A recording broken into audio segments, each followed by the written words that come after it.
फल पावहगे भगवंत।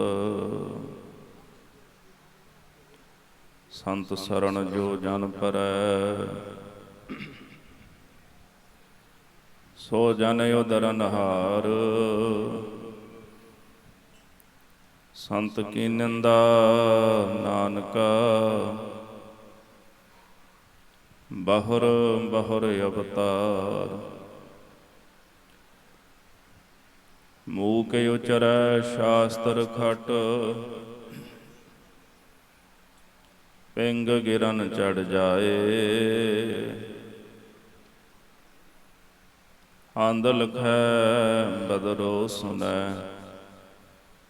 जो काल कृपा कराए। कहाँ बुद्ध प्रभ तुछ हमारी बरन सकै महिमा जो तिहारी। हम ना सकत कर सिफत तुम्हारी आप लिहो तुम कथा सोधारी। हम ना सकत कर सिफत तुम्हारी आप लिहो तुम कथा सुधारी। वाहिगुरु जी का खालसा वाहिगुरु जी की फतेह। जुग हो जुग अटल चबर छतर तख्त के मालिक दीन दुनिया के वाली सतगुरु गरीब नवाज धन धन श्री गुरु ग्रंथ साहिब जी महाराज। सतगुरां दे पावन दरबारां अंदर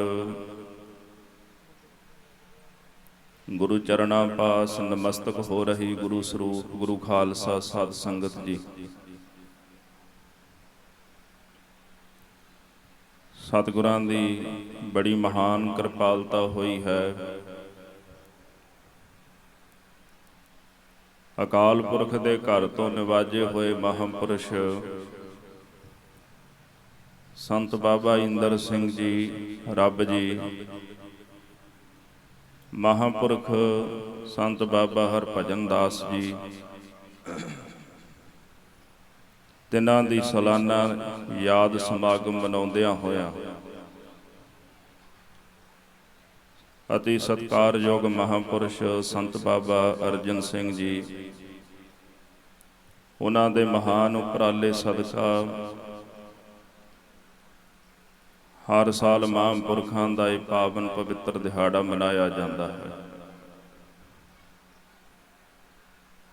जन्म मरण दोहू मैं नाही जन पर उपकारी आए। जी दान दै भगति लायन हर स्यों लैन मिलाए। परमेश्वर दे प्यारे जन्म ते मरण तो रहत होया करदे ने, पर फिर भी जगत विच उन्हां दा आगमन हुंदा है। परोपकारी बन के आउंदे ने जगत दा उद्धार करन वास्ते, जीवां दा भला करन वास्ते। जिन्हां ने संसार नूं कुछ दिता है,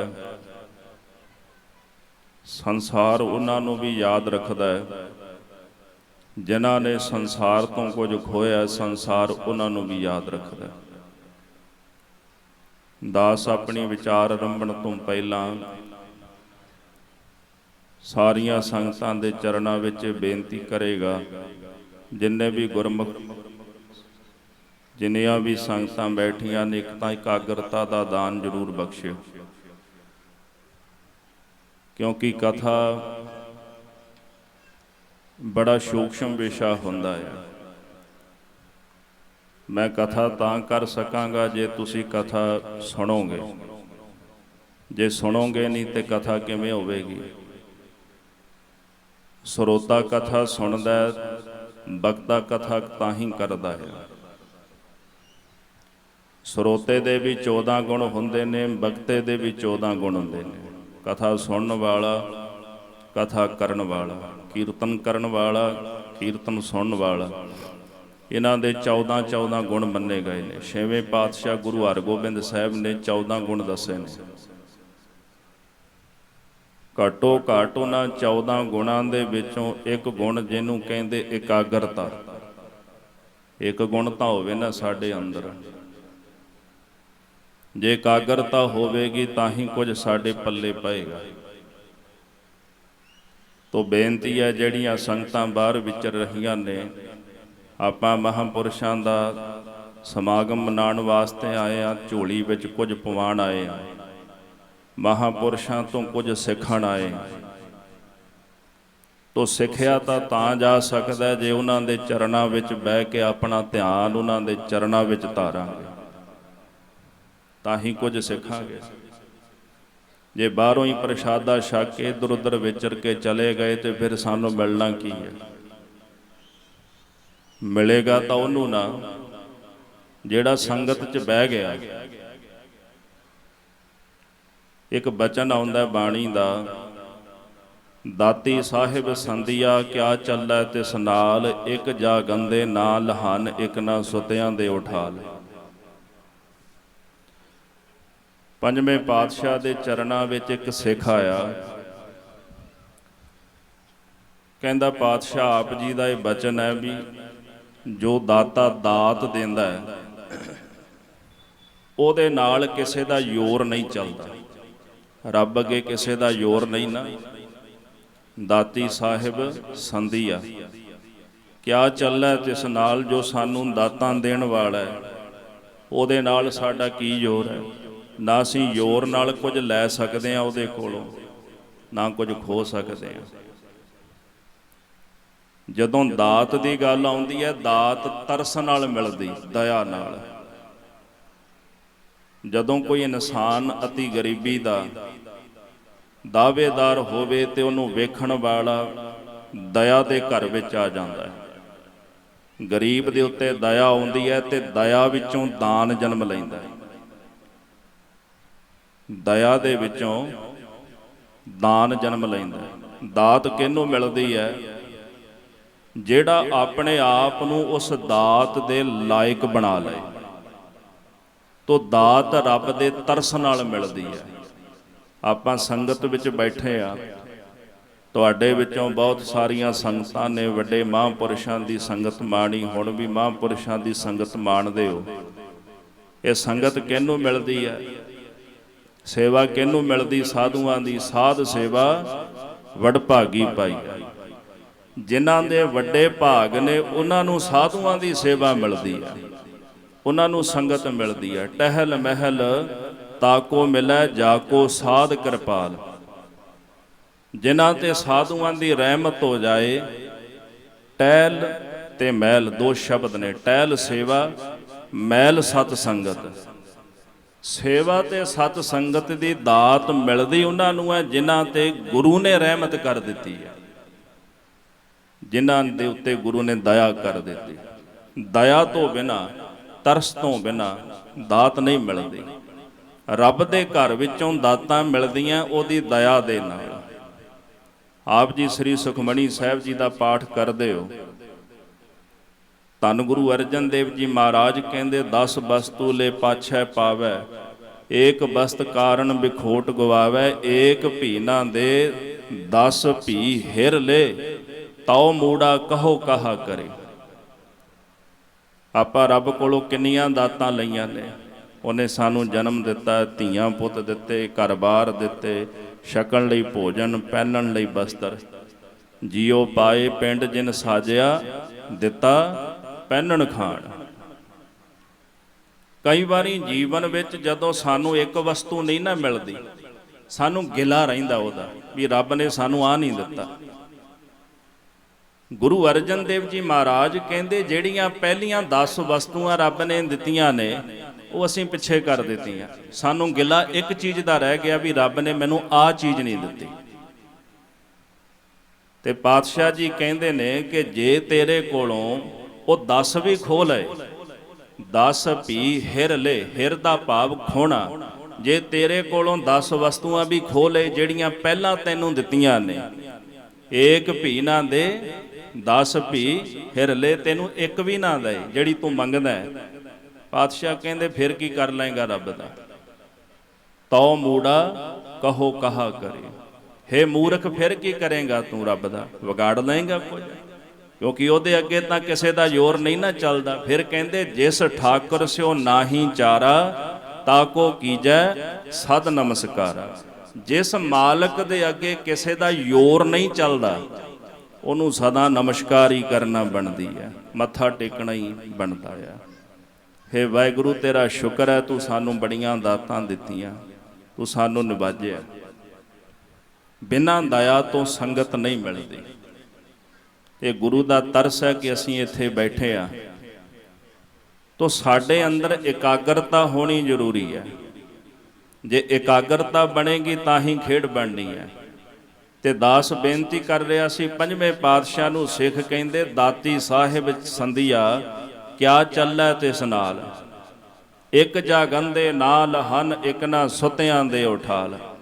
ਇੱਕ ਜਾਗਦੇ ਵੀ ਕੁਝ ਨਹੀਂ ਲੈਂਦੇ ਤੇ ਇੱਕ ਨਾ ਨੂੰ ਸੁੱਤਿਆਂ ਵੀ ਮਹਾਰਾਜ ਉਠਾ ਕੇ ਰੱਬ ਦਾਤ ਦੇ ਦਿੰਦਾ ਹੈ। ਸਿੱਖ ਕਹਿੰਦੇ ਇਹਦਾ ਮਤਲਬ ਇਹੀ ਹੈ ਵੀ ਸੁੱਤੇ ਰਹਿਣਾ ਚਾਹੀਦਾ। ਜੇ ਦਾਤ ਸੁੱਤਿਆਂ ਮਿਲਦੀ ਹੈ, ਜਾਗਦਿਆਂ ਨਹੀਂ ਮਿਲਦੀ, ਤੇ ਫਿਰ ਸੁੱਤੇ ਹੀ ਰਹਿਣਾ ਚਾਹੀਦਾ। ਗੁਰੂ ਅਰਜਨ ਦੇਵ ਜੀ ਮਹਾਰਾਜ ਕਹਿੰਦੇ, ਗੁਰਸਿੱਖੋ, ਗੁਰਬਾਣੀ ਦੀ ਜੋ ਪਾਵਨ ਪੰਕਤੀ ਹੈ ਨਾ, ਇਹਦੇ ਅਰਥ ਨਹੀਂ ਤੁਸੀਂ ਸਮਝ ਸਕੇ ਵੀ ਗੁਰੂ ਕਹਿੰਦਾ ਕੀ। ਹਾਲਾਂਕਿ ਇਹਦੇ ਅਰਥ ਬੜੇ ਨੇ, ਮੈਂ ਇੱਕੋ ਹੀ ਅਰਥ ਲਵਾਂਗਾ। ਇੱਕ ਜਗੰਦੇ ਨਾਲ ਹਨ। ਸਤਿਗੁਰੂ ਕਹਿੰਦੇ ਸੰਗਤ ਹੋ ਰਹੀ ਸੀ। ਇੱਕ ਘਰ ਵਿੱਚ ਬੈਠਾ ਰਿਹਾ, ਬਾਹਰ ਫਿਰਦਾ ਰਿਹਾ ਵੀ ਚਲੋ ਅੰਦਰ ਜਾ ਕੇ ਆਪਾਂ ਕੀ ਲੈਣਾ, ਉਥੋਂ ਕਿਹੜਾ ਕੁਝ ਮਿਲਣਾ। ਉਹ ਬਾਹਰ ਫਿਰਦਾ ਰਿਹਾ। ਇੱਕ ਸੁੱਤਾ ਸੀ ਕਿੱਥੇ ਸੰਗਤ 'ਚ ਆ ਕੇ, ਇੱਥੇ ਆ ਕੇ ਉਹਨੂੰ ਨੀਂਦ ਆ ਗਈ। ਤੇ ਜਦੋਂ ਕੜਾਹ ਪ੍ਰਸ਼ਾਦ ਦੀ ਦੇਗ ਵਰਤਣ ਲੱਗੀ ਤੇ ਜਿਹੜਾ ਵਰਤਾਵਾ ਸਿੱਖ ਸੀ ਨਾ, ਉਹ ਕਹਿੰਦਾ, ਉੱਠ ਗੁਰਮੁਖਾ, ਕੜਾਹ ਪ੍ਰਸ਼ਾਦ ਦੀ ਦੇਗ ਲੈ ਲੈ। ਤੇ ਪਾਤਸ਼ਾਹ ਕਹਿੰਦੇ ਫਿਰ ਦਾਤ ਮਿਲੀ ਕਿਹਨੂੰ? ਜਿਹੜਾ ਸੁੱਤਾ ਸੀ ਉਹਨੂੰ ਮਿਲੀ ਕਿ ਜਾਗਦੇ ਨੂੰ ਮਿਲੀ? ਜਿਹੜਾ ਜਾਗਦਾ ਬਾਹਰ ਫਿਰਦਾ ਸੀ ਉਹਨੂੰ ਨਹੀਂ ਕੁਝ ਮਿਲਿਆ। ਜਿਹੜਾ ਸੰਗਤ ਵਿੱਚ ਆ ਕੇ ਸੌਂ ਵੀ ਗਿਆ ਨਾ, ਇੱਕ ਜਾਗੰਦੇ ਨਾਲ ਹਨ, ਇੱਕ ਜਾਗਦਿਆਂ ਨੇ ਕੁਝ ਨਹੀਂ ਲਿਆ, ਇੱਕ ਨਾ ਸੁੱਤਿਆਂ ਦੇ ਉਠਾਲ। ਇੱਕ ਆ ਕੇ ਇੱਥੇ ਸੰਗਤ ਵਿੱਚ ਸੌਂ ਗਿਆ। ਕਹਿੰਦੇ ਘੱਟੋ ਘੱਟ ਕੜਾਹ ਪ੍ਰਸ਼ਾਦ ਤਾਂ ਮਿਲ ਹੀ ਗਿਆ ਨਾ ਉਹਨੂੰ, ਕੁਝ ਨਾ ਕੁਝ ਤਾਂ ਲੈ ਕੇ ਗਿਆ ਨਾ। ਉਹਨੂੰ ਸੁੱਤੇ ਨੂੰ ਵੀ ਉਠਾ ਕੇ ਕੜਾਹ ਪ੍ਰਸ਼ਾਦ ਦੇ ਦਿੱਤਾ ਵੀ ਪ੍ਰਸ਼ਾਦ ਲੈ ਲੈ। ਪੰਜਵੇਂ ਪਾਤਸ਼ਾਹ ਕਹਿੰਦੇ, ਗੁਰਸਿੱਖੋ, ਜਦੋਂ ਸੰਗਤ ਵਿੱਚ ਆ ਕੇ ਬਹਿ ਜਾਂਦੇ ਹੋ ਨਾ ਕੁਝ ਮਿਲ ਹੀ ਜਾਂਦਾ ਹੈ। ਗੁਰੂ ਸੁੱਤੇ ਨੂੰ ਵੀ ਉਠਾ ਕੇ ਕੁਝ ਦੇ ਦਿੰਦਾ ਹੈ। ਤੇ ਜਾਗਣਾ ਸੌਣਾ ਬਹੁਤ ਪ੍ਰਕਾਰ ਦਾ ਹੈ। ਮੈਂ ਆਪਣੀ ਕਥਾ ਆਰੰਭ ਕਰਾਂ ਜਿੱਥੋਂ ਬੇਨਤੀ ਕਰਨਾ ਚਾਹੁੰਦਾ ਸੀ। ਜਗਤ ਅੰਦਰ ਜਿਨ੍ਹਾਂ ਨੇ ਜਗਤ ਨੂੰ ਕੁਝ ਵੰਡਿਆ, ਉਹਨਾਂ ਨੂੰ ਵੀ ਸੰਸਾਰ ਯਾਦ ਰੱਖਦਾ ਹੈ। ਅੱਜ ਆਪਾਂ ਮਹਾਂਪੁਰਸ਼ਾਂ ਦੇ ਦਿਹਾੜੇ ਮਨਾ ਰਹੇ ਹਾਂ। ਇਹਨਾਂ ਮਹਾਂਪੁਰਸ਼ਾਂ ਨੇ ਸੰਸਾਰ ਨੂੰ ਕੁਝ ਵੰਡਿਆ ਹੈ। ਸੰਸਾਰ ਉਹਨਾਂ ਨੂੰ ਵੀ ਯਾਦ ਰੱਖਦਾ ਜਿਨ੍ਹਾਂ ਨੇ ਸੰਸਾਰ ਵਿੱਚੋਂ ਕੁਝ ਖੋਇਆ। ਵੰਡ ਉਹੀ ਸਕਦਾ ਜਿਹਦੇ ਕੋਲ ਦੇਣ ਦੀ ਤਾਕਤ ਹੋਵੇ, ਤੇ ਖੋਹ ਉਹ ਸਕਦਾ ਜਿਹਦੇ ਕੋਲ ਖੋਹਣ ਦੀ ਤਾਕਤ ਹੋਵੇ। ਜਿਹਦੇ ਕੋਲ ਕੁਝ ਦੇਣ ਦੀ ਤਾਕਤ ਹੈ, ਉਹ ਜਗਤ ਨੂੰ ਕੁਝ ਦਿੰਦਾ ਹੈ। ਮਹਾਂਪੁਰਸ਼ ਸੰਸਾਰ ਦੇ ਅੰਦਰ ਆਮਦੇ ਨੇ। ਜਨਮ ਮਰਨ ਦੋਹੂ ਮੈਂ ਨਾਹੀ, ਜਨਮ ਤੇ ਮਰਨ ਤੋਂ ਰਹਿਤ ਨੇ। ਉਹ ਜਨਮ ਤੇ ਮਰਨ ਵਿੱਚ ਨਹੀਂ ਹੁੰਦੇ। ਤੇ ਸਵਾਲ ਪੈਦਾ ਹੁੰਦਾ, ਜੇ ਜਨਮ ਤੇ ਮਰਨ ਵਿੱਚ ਨਹੀਂ ਤੇ ਫਿਰ ਆਏ ਕਿਉਂ? ਪਾਤਸ਼ਾਹ ਕਹਿੰਦੇ ਤਰਸ ਕਰਕੇ ਆਏ ਨੇ।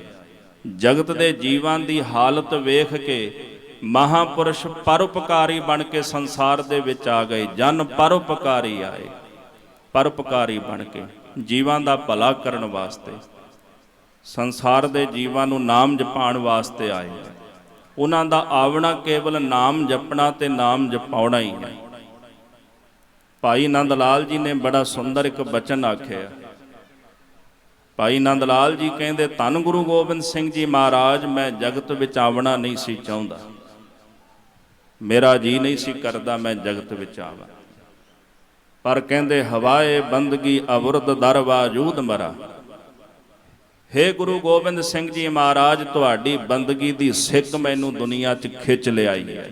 ਮੈਂ ਤੁਹਾਡੀ ਬੰਦਗੀ ਕਰਨ ਦੁਨੀਆ 'ਚ ਆਇਆ, ਵਰਨਾ ਮੈਨੂੰ ਦੁਨੀਆ ਵਿੱਚ ਆਵਣ ਦਾ ਕੋਈ ਸ਼ੌਂਕ ਨਹੀਂ ਸੀ, ਜਗਤ ਵਿੱਚ ਆਵਣ ਦਾ ਕੋਈ ਸ਼ੌਕ ਨਹੀਂ ਸੀ। ਸਮਸਤ ਬਰੇਦ ਨੇ ਇੱਕ ਬੜਾ ਸੋਹਣਾ ਬਚਨ ਆਖਿਆ, ਕਹਿੰਦੇ ਜਦੋਂ ਆਕਾਸ਼ ਨਹੀਂ ਸੀ, ਧਰਤੀ ਨਹੀਂ ਸੀ, ਪਰ ਉਦੋਂ ਮੈਂ ਜ਼ਰੂਰ ਸੀਗਾ। ਆਦਮ ਨਾ ਬੂਦੋ ਮਨ ਬੂਦਮ, ਹਵਾ ਨਾ ਬੂਦੋ ਮਨ ਬੂਦਮ, ਨਾ ਕਸ ਦਸ ਬੂਦੋ ਮਨ ਬੂਦਮ। ਕਹਿੰਦੇ ਜਦੋਂ ਆਦਮੀ ਨਹੀਂ ਸੀ ਮੈਂ ਉਦੋਂ ਵੀ ਸੀ, ਜਦੋਂ ਹਵਾ ਨਹੀਂ ਸੀ ਮੈਂ ਉਦੋਂ ਵੀ ਸੀ, ਜਦੋਂ ਦੁਨੀਆ ਵਿੱਚ ਕੁਝ ਵੀ ਮੌਜੂਦ ਨਹੀਂ ਸੀ ਮੈਂ ਉਦੋਂ ਵੀ ਸੀ। ਤੋ ਸਵਾਲ ਇਹ ਹੈ ਕਿ ਜਦੋਂ ਕੁਝ ਵੀ ਨਹੀਂ ਸੀ ਤੁਸੀਂ ਕਿੱਥੇ ਸੀ? ਸਮਸਤ ਬਰੇਜ ਵਰਗੇ ਮਹਾਂਪੁਰਸ਼ ਕਹਿੰਦੇ ਨੇ, ਹੇ ਪਰਮੇਸ਼ਰ, ਉਦੋਂ ਵੀ ਮੈਂ ਤੇਰੀ ਬੰਦਗੀ ਵਿੱਚ ਬੈਠਾ ਸੀ। ਸੰਸਾਰ ਦੇ ਵਿੱਚ ਮੈਂ ਬੰਦਗੀ ਕਰਨ ਦੇ ਸ਼ੌਂਕ ਦੇ ਨਾਲ ਆਇਆ, ਮੈਨੂੰ ਇੱਥੇ ਜਗਤ ਵਿੱਚ ਆਉਣ ਦੀ ਕੋਈ ਲੋੜ ਨਹੀਂ ਸੀ, ਬਸ ਤੇਰੀ ਬੰਦਗੀ ਦੀ ਸਿੱਖ ਲੈ ਆਈ।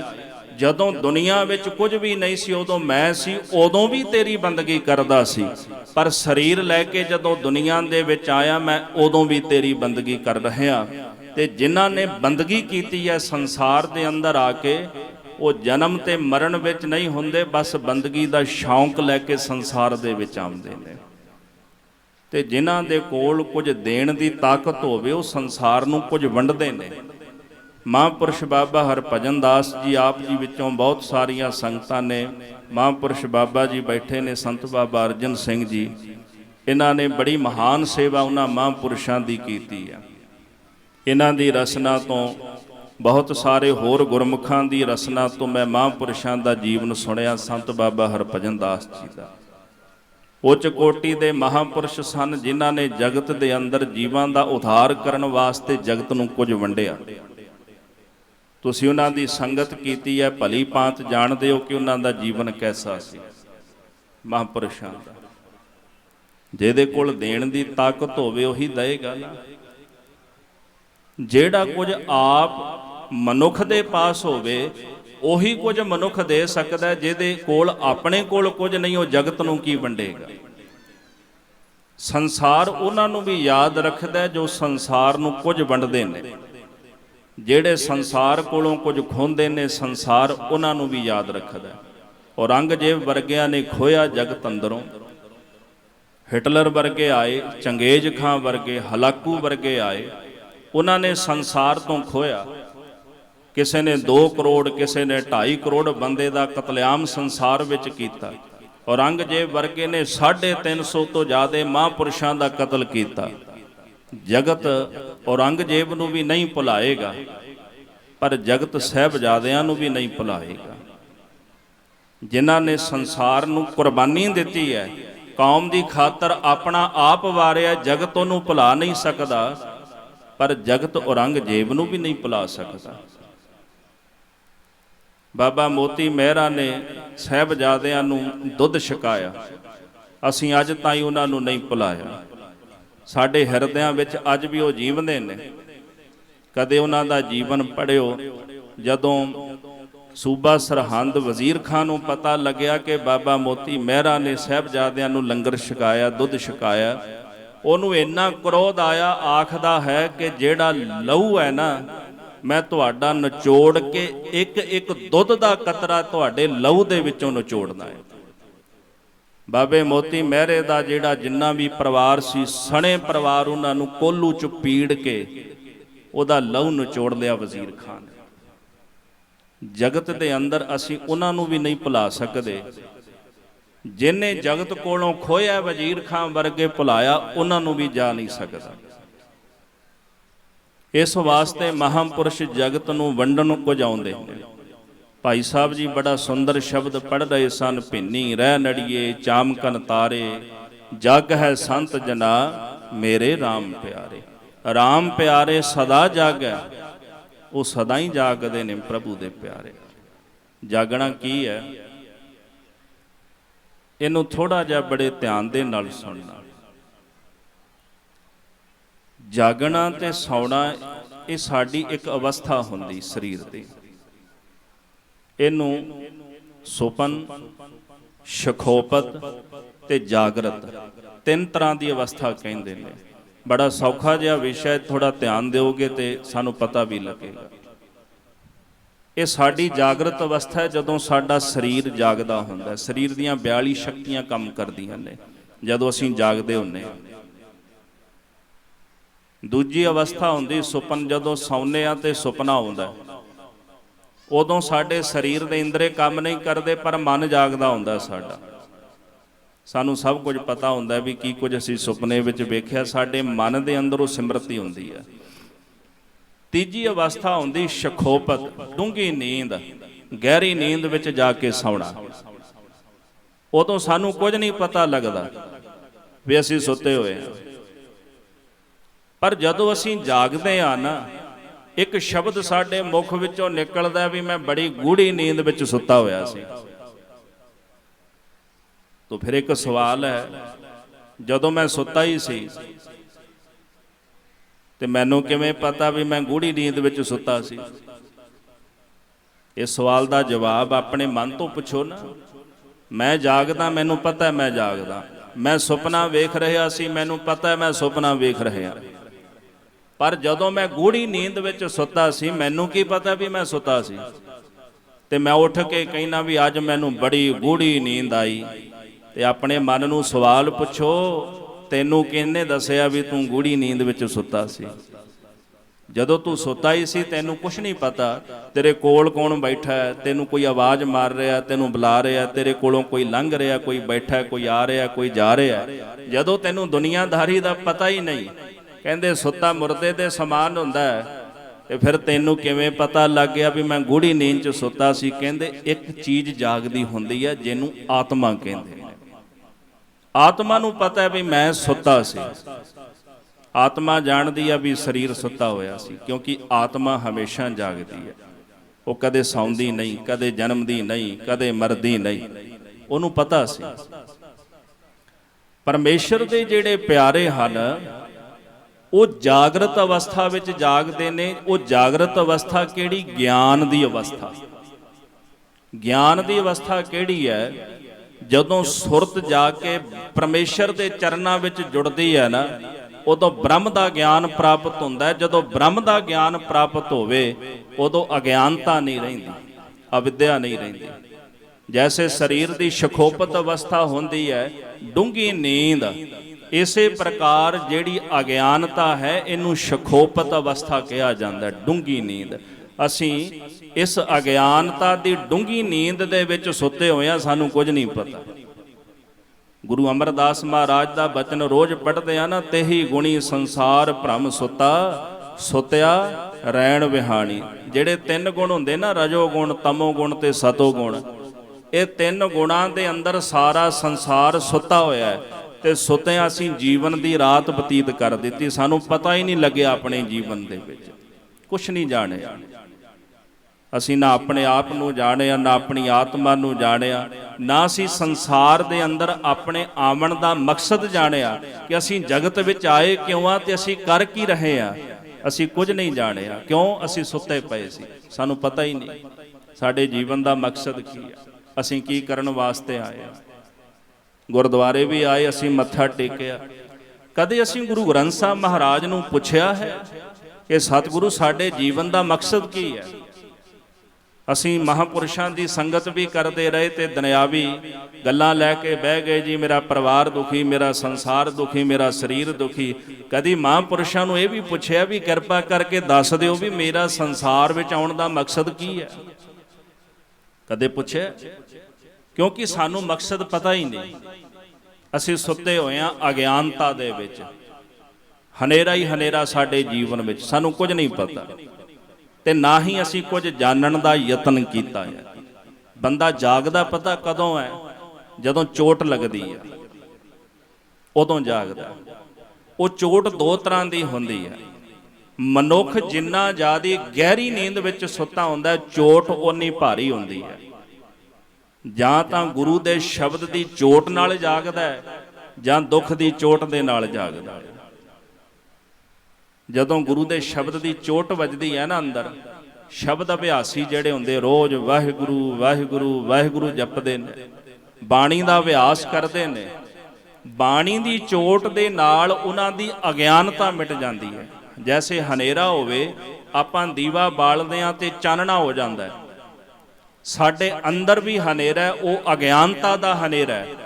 ਜਦੋਂ ਉਸ ਅਗਿਆਨਤਾ ਦੇ ਹਨੇਰੇ ਵਿੱਚ ਗੁਰ ਗਿਆਨ ਪ੍ਰਚੰਡ ਬੁਲਾਇਆ।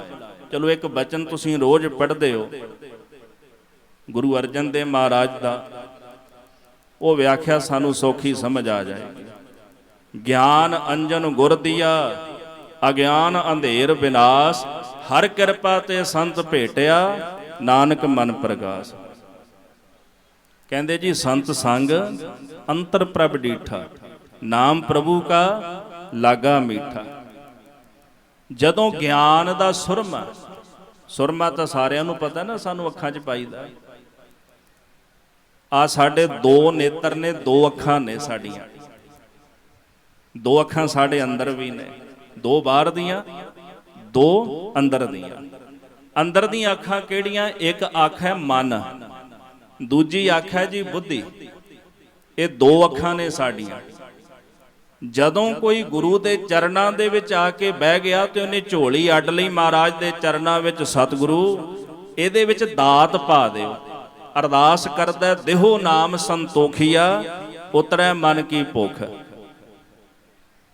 ਅਰਦਾਸ ਕਰਦਾ ਹਮ ਭੀਖਕ ਭਿਖਾਰੀ ਤੇਰੇ, ਤੂੰ ਨਿਜ ਪਤ ਹੈ ਦਾਤਾ, ਹੋ ਦਇਆਲ ਨਾਮ ਦੇਹੋ ਮੰਗਤ ਜਨ ਕੋ, ਸਦਾ ਰਹੋ ਰੰਗ ਰਾਤਾ। ਵਿਸਰ ਨਾਹੀ ਦਾਤਾਰ ਆਪਣਾ ਨਾਮ ਦੇਹੋ, ਗੁਣ ਗਾਵਾ ਦਿਨ ਰਾਤ ਨਾਨਕ ਚਾਓ ਇਹੋ। ਸਿੱਖ ਜਦੋਂ ਝੋਲੀ ਅੜਦਾ ਨਾ ਗੁਰੂ ਦੇ ਚਰਨਾਂ ਵਿੱਚ, ਮਹਾਰਾਜ ਨਾਮ ਦੀ ਦਾਤ ਸਾਡੀ ਝੋਲੀ ਦੇ ਵਿੱਚ ਪਾ ਦਿਓ, ਤੇ ਉਦੋਂ ਫਿਰ ਸਤਿਗੁਰੂ ਦਇਆ ਕਰਕੇ ਨਾਮ ਦੀ ਦਾਤ ਬਖਸ਼ਦੇ ਨੇ।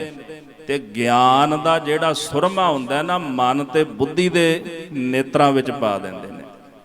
ਜਦੋਂ ਗਿਆਨ ਦਾ ਸੁਰਮਾ ਮਨ ਤੇ ਬੁੱਧੀ ਦੇ ਨੇਤਰਾਂ ਵਿੱਚ ਪੈਂਦਾ ਹੈ, ਉਦੋਂ ਅਗਿਆਨਤਾ ਮਿਟਦੀ। ਇੱਕ ਗਿਆਨ ਹੀ ਹੈ ਜਿਹੜਾ ਅਗਿਆਨਤਾ ਨੂੰ ਮਿਟਦਾ ਹੈ। ਤੇ ਗਿਆਨ ਕਦੋਂ ਆਉਂਦਾ? ਜਦੋਂ ਪ੍ਰਮਾਤਮਾ ਆਵੇ। ਜਿਉਂ-ਜਿਉਂ ਗੁਰਮੁਖ ਵਾਹਿਗੁਰੂ ਵਾਹਿਗੁਰੂ ਵਾਹਿਗੁਰੂ ਜਪਦੇ ਨੇ। ਵਾਹਿਗੁਰੂ ਵਾਹਿਗੁਰੂ ਜਪਣਾ ਕੀ ਹੈ? ਜਦੋਂ ਸਾਨੂੰ ਕੋਈ ਸਾਡਾ ਨਾਮ ਲੈ ਕੇ ਆਵਾਜ਼ ਮਾਰਦਾ ਨਾ, ਸਾਡੇ ਕੰਨ ਖੜੇ ਹੋ ਜਾਂਦੇ ਨੇ, ਪਤਾ ਲੱਗਦਾ ਵੀ ਫਲਾਣਾ ਸਾਨੂੰ ਬੁਲਾ ਰਿਹਾ। ਤੇ ਜਦੋਂ ਸਿੱਖ ਵੀ ਫਿਰ ਗੁਰੂ ਦਾ ਨਾਮ ਲੈਂਦਾ ਨਾ, ਵਾਹਿਗੁਰੂ ਵਾਹਿਗੁਰੂ ਵਾਹਿਗੁਰੂ, ਫਿਰ ਗੁਰੂ ਨੂੰ ਵੀ ਪਤਾ ਲੱਗ ਜਾਂਦਾ ਵੀ ਸਿੱਖ ਬੁਲਾਉਂਦਾ ਹੈ।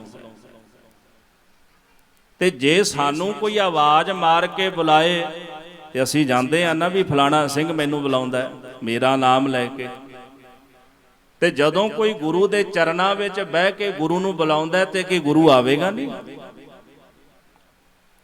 ਜੇ ਗੁਰੂ ਆਵਾਜ਼ ਮਾਰ ਰਿਹਾ ਨਾ ਸਿੱਖ ਨੂੰ, ਆਵੋ ਸਿੱਖ ਸਤ ਗੁਰੂ ਕੇ ਪਿਆਰਿਓ, ਗਾਵੋ ਸੱਚੀ ਬਾਣੀ, ਇਹ ਗੁਰੂ ਦੀ ਆਵਾਜ਼ ਹੈ। ਹਰ ਰੋਜ਼ ਅੰਮ੍ਰਿਤ ਵੇਲੇ ਸਪੀਕਰ ਰਾਹੀਂ ਸੁਣਦੇ ਆ ਨਾ ਗੁਰਦੁਆਰਾ ਸਾਹਿਬ ਤੋਂ ਇਹ ਆਵਾਜ਼। ਜਦੋਂ ਆਨੰਦ ਸਾਹਿਬ ਦੀ ਬਾਣੀ ਚੱਲਦੀ ਹੈ, ਗੁਰੂ ਅਮਰਦਾਸ ਸਾਹਿਬ ਜੀ ਆਵਾਜ਼ ਮਾਰਦੇ ਨੇ ਨਾ ਸਾਨੂੰ, ਇਹ ਆਵਾਜ਼ ਕਿਹਦੀ? ਧੰਨ ਗੁਰੂ ਅਮਰਦਾਸ ਮਹਾਰਾਜ ਜੀ ਦੀ ਆਵਾਜ਼ ਆਉਂਦੀ ਭਾਵੇਂ ਗ੍ਰੰਥੀ ਸਿੰਘ ਦੇ ਮੁਖ ਦੇ ਵਿੱਚੋਂ ਹੈ, ਪਰ ਇਹ ਆਵਾਜ਼ ਧੰਨ ਗੁਰੂ ਅਮਰਦਾਸ ਸਾਹਿਬ ਜੀ ਸਿੱਖ ਨੂੰ ਮਾਰਦੇ ਨੇ। ਆਵੋ ਸਿੱਖ ਸਤ ਗੁਰੂ ਕੇ ਪਿਆਰਿਓ, ਗਾਵੋ ਸੱਚੀ ਬਾਣੀ, ਬਾਣੀ ਤਾਂ ਗਾਵੋ ਗੁਰੂ ਕੇਰੀ, ਬਾਣੀਆਂ ਸਿਰ ਬਾਣੀ। ਮਹਾਰਾਜ ਕਹਿੰਦੇ ਗੁਰੂ ਕੇ ਪਿਆਰੇ ਸਿੱਖੋ ਆਓ, ਬੈਠੋ ਗੁਰੂ ਦੇ ਚਰਨਾਂ ਵਿੱਚ, ਉਹਦੀ ਸੱਚੀ ਬਾਣੀ ਨੂੰ ਗਾਇਨ ਕਰੋ। ਤੇ ਜਿਹੜਾ ਤਾਂ ਗੁਰੂ ਦੀ ਆਵਾਜ਼ ਸੁਣ ਕੇ ਆ ਜਾਂਦਾ ਇੱਥੇ, ਤੇ ਫਿਰ ਉਹ ਚੌਂਕੜਾ ਮਾਰ ਕੇ ਫਿਰ ਗੁਰੂ ਨੂੰ ਆਵਾਜ਼ ਮਾਰਦਾ, ਵਾਹਿਗੁਰੂ ਵਾਹਿਗੁਰੂ ਵਾਹਿਗੁਰੂ। ਜਦੋਂ ਗੁਰੂ ਦੇ ਆਵਾਜ਼ ਮਾਰਨ ਤੇ ਸਿੱਖ ਆ ਗਿਆ, ਤੇ ਜੇ ਸਿੱਖ ਗੁਰੂ ਨੂੰ ਆਵਾਜ਼ ਮਾਰੇ ਤੇ ਕੀ ਗੁਰੂ ਨਹੀਂ ਆਵੇਗਾ? ਸਾਧ ਸੰਗਤ ਜੀ, ਸਾਨੂੰ ਤਾਂ ਆਉਂਦਿਆਂ ਦੇਰੀ ਲੱਗੇਗੀ, ਪਰ ਗੁਰੂ ਨੂੰ ਆਉਂਦਿਆਂ ਦੇਰੀ ਕੋਈ ਨਹੀਂ ਲੱਗੇਗੀ। ਉਹਨੇ ਤਾਂ ਝੱਟ ਹੀ ਆ ਜਾਣਾ। ਪ੍ਰੇਮ ਦੇ ਅੰਦਰ ਬੱਝਾ ਹੋਇਆ, ਆਉਂਦਿਆਂ ਫਿਰ ਦੇਰੀ ਨਹੀਂ ਲੱਗਦਾ। ਦੋ ਸਿੱਖ ਸਨ, ਭਾਈ ਰੂਪਾ ਤੇ ਭਾਈ ਸਾਧੂ। ਭਾਈ ਸਾਧੂ ਦੇ ਘਰ ਵਿੱਚ ਭਾਈ ਰੂਪੇ ਨੇ ਜਨਮ ਲਿਆ, ਮੀਰੀ ਪੀਰੀ ਦੇ ਮਾਲਕ ਧੰਨ ਗੁਰੂ ਹਰਗੋਬਿੰਦ ਸਾਹਿਬ ਦੇ ਬਚਨਾਂ ਨਾਲ। ਇੱਕ ਦਿਨ ਦੋਨੇ ਪਿਓ ਪੁੱਤਰ ਖੇਤ ਵਿੱਚ ਚਲੇ ਗਏ ਕੰਮ ਕਰਨ ਵਾਸਤੇ। ਖੇਤ ਵਿੱਚ ਨਾ ਦਰਖਤਾਂ ਦੇ ਪੁਰਾਣੇ ਮੁੱਢ ਸਨ, ਉਹ ਪੁੱਟਣ ਚਲੇ ਗਏ ਤੇ ਨਾਲ ਉਹਨਾਂ ਨੇ ਪਾਣੀ ਦੀ ਮਸ਼ਕ ਲੈ ਲਈ ਵੀ ਚਲੋ ਗਰਮੀ ਪੈਂਦੀ, ਲੋੜ ਪਈ ਤੇ ਪਾਣੀ ਪੀ ਲਵਾਂਗੇ। ਪਾਣੀ ਦੀ ਮਸ਼ਕ ਜਿਹੜੀ ਸੀ ਨਾ, ਉਹ ਜਾ ਕੇ ਦਰਖਤ ਦੀ ਟਾਹਣੀ ਨਾਲ ਟੰਗ ਦਿੱਤੀ ਛਾਂ ਹੇਠਾਂ। ਖੇਤਾਂ ਵਿੱਚ ਕੰਮ ਕਰਦਿਆਂ ਕਰਦਿਆਂ ਭਾਈ ਸਾਧੂ ਨੂੰ, ਭਾਈ ਰੂਪੇ ਨੂੰ ਪਿਆਸ ਲੱਗੀ। ਜਦੋਂ ਮਸ਼ਕ ਦੇ ਕੋਲ ਆਏ ਨਾ, ਵੇਖਿਆ ਵੀ ਪਾਣੀ ਬੜਾ ਠੰਡਾ ਸੀ ਤੇ ਕਹਿਣ ਲੱਗੇ ਵੀ ਪਾਣੀ ਬੜਾ ਠੰਡਾ ਹੈ ਤੇ ਸਾਡੇ ਪੀਣ ਯੋਗ ਨਹੀਂ। ਅਸੀਂ ਤਾਂ ਖੇਤਾਂ 'ਚ ਕੰਮ ਕਰਨ ਵਾਲੇ ਜ਼ਿਮੀਂਦਾਰ ਗਰਮ ਪਾਣੀ ਪੀ ਕੇ ਵੀ ਕੰਮ ਚਲਾ ਲਵਾਂਗੇ। ਇਹ ਜਿਹੜਾ ਪਾਣੀ ਨਾ ਛੇਵੇਂ ਪਾਤਸ਼ਾਹ ਗੁਰੂ ਹਰਗੋਬਿੰਦ ਸਾਹਿਬ ਦੇ ਯੋਗ ਹੈ, ਉਹ ਛਕਣਗੇ। ਹੁਣ ਦੋਨੇ ਜਾਣੇ ਪਿਓ ਪੁੱਤਰ ਕੰਮ ਛੱਡ ਕੇ ਚੌਂਕੜਾ ਮਾਰ ਕੇ ਬਹਿ ਗਏ। ਯਾਦ ਕਰਨ ਲੱਗੇ, ਛੇਵੇਂ ਪਾਤਸ਼ਾਹ ਨੂੰ, ਮਹਾਰਾਜ ਜਲ ਛਕੋ, ਆਓ ਕਿਰਪਾ ਕਰੋ। ਸਿੱਖ ਆਵਾਜ਼ ਮਾਰੇ ਤੇ ਗੁਰੂ ਕਿਉਂ ਨਾ ਆਵੇ। ਦੋਨੇ ਜਾਣੇ ਅਰਦਾਸਾਂ ਕਰਦੇ, ਬੇਨਤੀਆਂ ਕਰਦੇ ਨੇ, ਬਾਣੀ ਪੜ੍ਹਦੇ, ਕੀਰਤਨ ਕਰਦੇ ਤੇ ਛੇਵੇਂ ਪਾਤਸ਼ਾਹ ਗੁਰੂ ਹਰਗੋਬਿੰਦ ਸਾਹਿਬ ਸੱਚੇ ਪਾਤਸ਼ਾਹ ਜੀ ਉਸ ਵਕਤ ਭਾਈ ਸਾਈਂ ਦਾਸ ਦੇ ਘਰ ਦੇ ਵਿੱਚ ਬਿਰਾਜਮਾਨ ਸਨ। ਸਤਿਗੁਰੂ ਇੱਕੋ ਦਮ ਉੱਠੇ। ਇੱਧਰ ਸਿੱਖ ਗੁਰੂ ਨੂੰ ਪੁਕਾਰਦੇ ਪੁਕਾਰਦੇ ਮੂੰਹ ਸੁੱਕ ਗਿਆ, ਬੇਹੋਸ਼ ਹੋ ਕੇ ਧਰਤੀ ਤੇ ਡਿੱਗ ਪਏ, ਪਰ ਅਰਦਾਸ ਕਰਨੀ ਨਹੀਂ ਛੱਡੀ ਗੁਰੂ ਦੇ ਚਰਨਾਂ 'ਚ। ਗੁਰੂ ਹਰਗੋਬਿੰਦ ਸਾਹਿਬ ਸੱਚੇ ਪਾਤਸ਼ਾਹ ਜੀ ਕਹਿਣ ਲੱਗੇ, ਸਿੱਖੋ ਘੋੜਾ ਲਿਆਓ। ਮਹਾਰਾਜ ਛੇਵੇਂ ਪਾਤਸ਼ਾਹ ਇਕੱਲੇ ਹੀ ਘੋੜੇ ਤੇ ਬਹਿ ਕੇ ਚੱਲ ਪਏ। ਭਾਈ ਸਾਧੂ ਤੇ ਰੂਪੇ ਦੇ ਕੋਲ ਪਹੁੰਚੇ, ਆਵਾਜ਼ ਮਾਰੀ, ਗੁਰਮੁਖੋ ਜਲ ਛਕਾ ਦਿਓ। ਜਦੋਂ ਭਾਈ ਸਾਧੂ ਦੇ ਕੰਨੀ ਆਵਾਜ਼ ਪਈ ਨਾ, ਤੇ ਸੋਚਦੇ ਨੇ ਕਿਸੇ ਨੇ ਇਉਂ ਜਾਪਿਆ ਵੀ ਪਾਣੀ ਮੰਗਿਆ, ਜਲ ਮੰਗਿਆ ਕਿਸੇ ਨੇ। ਫਿਰ ਆਵਾਜ਼ ਮਾਰੀ ਛੇਵੇਂ ਪਾਤਸ਼ਾਹ ਨੇ, ਗੁਰਮੁਖੋ ਜਲ ਛਕਾ ਦਿਓ, ਬੜੀ ਪਿਆਸ ਲੱਗੀ ਹੈ। ਭਾਈ ਸਾਧੂ ਉੱਠੇ ਤੇ ਉਹਨਾਂ ਵੇਖਿਆ ਛੇਵੇਂ ਪਾਤਸ਼ਾਹ ਗੁਰੂ ਹਰਗੋਬਿੰਦ ਸਾਹਿਬ ਜੀ ਘੋੜੇ ਤੇ ਸਵਾਰ ਆਪਣੇ ਸਿੱਖਾਂ ਦੇ ਕੋਲ ਖਲੋਤੇ ਹੋਏ। ਖੁਸ਼ੀ ਦੀ ਹੱਦ ਨਾ ਰਹੀ। ਦੋਨੇ ਜਾਣੇ ਪਿਓ ਪੁੱਤਰ ਉੱਠੇ, ਦੌੜੇ, ਛੇਵੇਂ ਪਾਤਸ਼ਾਹ ਗੁਰੂ ਹਰਗੋਬਿੰਦ ਸਾਹਿਬ ਜੀ ਦੇ ਚਰਨ ਫੜ ਲਏ। ਗਰੀਬ ਨਵਾਜ ਸੱਚੇ ਪਾਤਸ਼ਾਹ, ਐਸੀ ਲਾਲ ਤੁਝ ਬਿਨ ਕੌਣ ਕਰੈ, ਗਰੀਬ ਨਵਾਜ ਗੁਸਈਆ ਮੇਰਾ ਮਾਥੈ ਛਤਰ ਤਰੈ। ਇਹੋ ਜੇ ਕੌਤਕ, ਇਹੋ ਜੇ ਚੌਜ ਤੁਹਾਡੇ ਤੋਂ ਬਿਨਾਂ ਹੋਰ ਕੌਣ ਕਰ ਸਕਦਾ। ਜੇ ਸਿੱਖ ਨੇ ਯਾਦ ਕੀਤਾ ਤੇ ਗੁਰੂ ਹਾਜ਼ਰ ਵੀ ਹੋ ਗਿਆ। ਮੀਰੀ ਪੀਰੀ ਦੇ ਮਾਲਕ ਛੇਵੇਂ ਪਾਤਸ਼ਾਹ ਨੇ ਉੱਥੇ ਬਹਿ ਕੇ ਸਿੱਖਾਂ ਕੋਲੋਂ ਜਲ ਛਕਿਆ।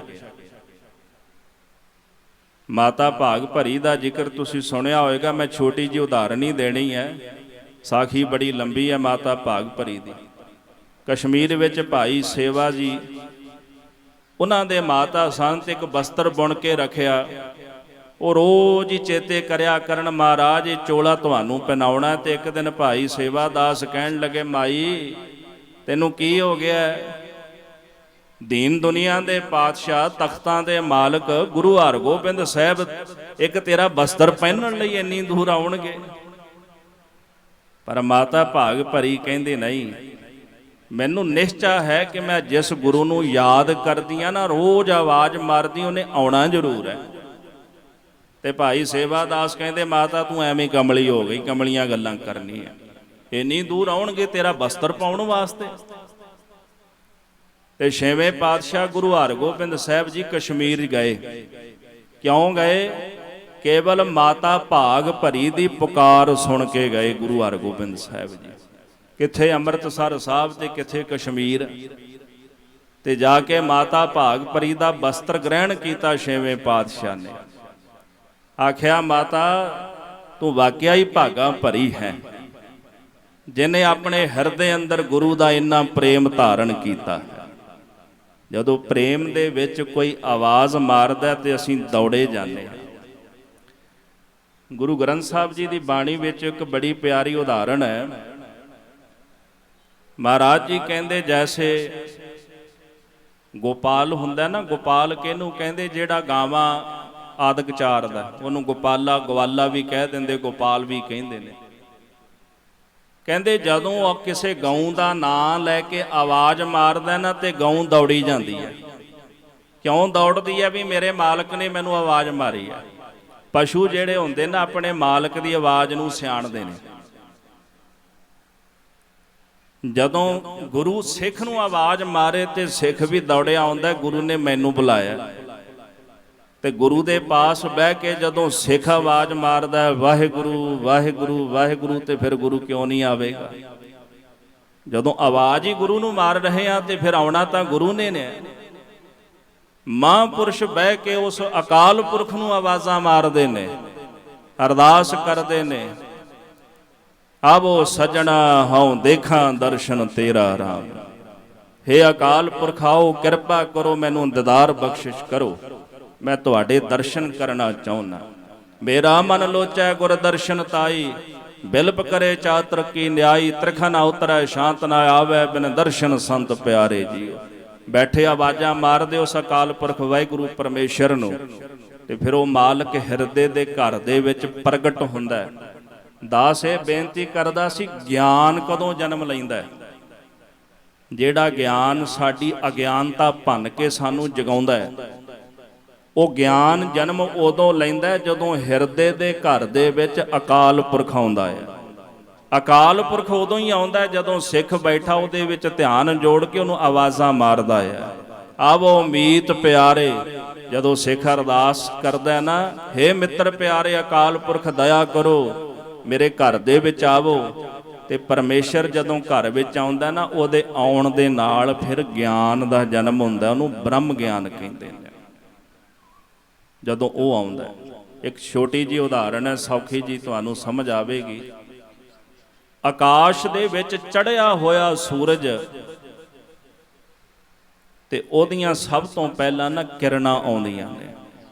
ਜਦੋਂ ਸਵੇਰੇ ਪਹੁ ਫੁੱਟਦੀ ਹੈ ਨਾ, ਅੰਮ੍ਰਿਤ ਵੇਲਾ ਹੁੰਦਾ, ਸੂਰਜ ਚੜ੍ਹਿਆ ਨਹੀਂ ਹੁੰਦਾ, ਪਰ ਹੌਲੀ ਹੌਲੀ ਚਾਰ ਚੁਫੇਰੇ ਪ੍ਰਕਾਸ਼ ਹੋਣਾ ਸ਼ੁਰੂ ਹੋ ਜਾਂਦਾ ਹੈ, ਹਨੇਰਾ ਮਿਟਦਾ ਹੈ। ਅਸੀਂ ਕਹਿੰਦੇ ਹਾਂ ਜੀ ਪਹੁ ਫੁੱਟ ਗਈ। ਕਿਉਂ? ਇਹ ਸੂਰਜ ਦੇ ਆਉਣ ਦਾ ਸੰਕੇਤ ਹੈ ਵੀ ਸੂਰਜ ਆ ਰਿਹਾ ਹੈ। ਤੇ ਜਦੋਂ ਸੂਰਜ ਚੜ੍ਹ ਜਾਂਦਾ ਹੈ ਤੇ ਸੂਰਜ ਦੀਆਂ ਕਿਰਨਾਂ ਸੂਰਜ ਦੇ ਨਾਲ ਹੀ ਆਉਂਦੀਆਂ ਨੇ, ਪਹੁ ਪਹਿਲਾਂ ਫੁੱਟਦੀ ਹੈ। ਜਦੋਂ ਜਗਿਆਸੂ ਪਰਮੇਸ਼ਰ ਨੂੰ ਯਾਦ ਕਰਦਾ, ਚੇਤੇ ਕਰਦਾ ਨਾ, ਅੰਦਰ ਪਹੁ ਫੁੱਟਦੀ ਹੈ। ਉਹਨੂੰ ਨਜ਼ਰ ਹੀ ਪੈਂਦਾ, ਕੁਛ ਦਿਖਾਈ ਦਿੰਦਾ, ਉਹ ਆਪਣੇ ਆਪ ਦੀ ਪਰਖ ਕਰਦਾ, ਵੇਖਦਾ ਹੈ। ਜੈਸੇ ਮਹਾਰਾਜ ਸੱਚੇ ਪਾਤਸ਼ਾਹ ਜੀ ਦਾ ਬਚਨ ਪੜ੍ਹਦੇ ਆ ਨਾ, ਓਡੀਨੀ ਓਡੀਨੀ ਓਡੀਨੀ ਕਬ ਘਰ ਆਵੈ ਰੀ। ਜਦੋਂ ਪਹੁ ਫੁੱਟਦੀ ਹੈ ਨਾ, ਉਹਨਾਂ ਨੂੰ ਪਤਾ ਹੈ ਵੀ ਰੱਬ ਆ ਰਿਹਾ ਹੈ। ਉਡੀਨੀ ਦਾ ਭਾਵ ਉਡੀਕ ਕਰਨੀ। ਹੇ ਵਾਹਿਗੁਰੂ, ਮੈਂ ਤੇਰੀ ਉਡੀਕ ਕਰ ਰਿਹਾ, ਕਿਉਂਕਿ ਮੈਨੂੰ ਪਤਾ ਵੀ ਤੂੰ ਆ ਰਿਹਾ ਹੈ। ਉਡੀਕ ਕਿਹਦੀ ਹੁੰਦੀ ਹੈ? ਜਿਹਨੇ ਆਉਣਾ ਹੁੰਦਾ। ਜਿਹਨੇ ਆਉਣਾ ਨਹੀਂ, ਉਹਦੀ ਕਾਹਦੀ ਉਡੀਕ? ਉਡੀਕ ਤਾਂ ਉਹਦੀ ਹੈ ਨਾ ਜਿਹਨੇ ਆਉਣਾ ਹੈ। ਤੇ ਸਤਿਗੁਰੂ ਕਹਿੰਦੇ ਨੇ ਕਿ ਵਾਹਿਗੁਰੂ, ਮੈਂ ਵੀ ਉਡੀਕ ਕਰ ਰਿਹਾ ਤੇਰੀ, ਤੂੰ ਆਉਣਾ ਹੈ। ਇਹ ਪਹੁ ਫੁੱਟਦੀ ਹੈ ਜਦੋਂ ਉਡੀਕ ਬਣਦੀ ਉਸ ਮਾਲਕ ਦੀ। ਤੇ ਸਤਿਗੁਰੂ ਕਹਿੰਦੇ ਕਬ ਘਰ ਆਵੈ ਰੀ, ਤੁਸੀਂ ਕਦੋਂ ਮੇਰੇ ਹਿਰਦੇ ਦੇ ਘਰ ਵਿੱਚ ਆਓਗੇ, ਕਦੋਂ ਬਿਰਾਜੋਗੇ ਹਿਰਦੇ ਦੇ ਘਰ ਵਿੱਚ? ਮੈਂ ਤੁਹਾਡੀ ਉਡੀਕ ਕਰ ਰਿਹਾ। ਆਵੋ ਸੱਜਣਾ ਹੋ ਦੇਖਾਂ ਦਰਸ਼ਨ ਤੇਰਾ ਰਾਮ। ਜਿਹਨੂੰ ਅੰਦਰੋਂ ਥੋੜਾ ਜਿਹਾ ਚਾਨਣਾ ਹੋਇਆ ਨਾ, ਦਿਸਿਆ ਕਿ ਗੁਰੂ ਆ ਰਿਹਾ ਹੈ, ਉਹਨੂੰ ਪਤਾ ਲੱਗਦਾ ਹੈ ਕਿ ਗੁਰੂ ਆ ਰਹੇ ਹੈ। ਜਦੋਂ ਪਹੁ ਫੁੱਟਦੀ ਹੈ ਨਾ, ਤੇ ਪਤਾ ਲੱਗਦਾ ਸੂਰਜ ਆਉਂਦਾ ਪਿਆ, ਹੁਣ ਚਾਨਣਾ ਹੋ ਜਾਣਾ।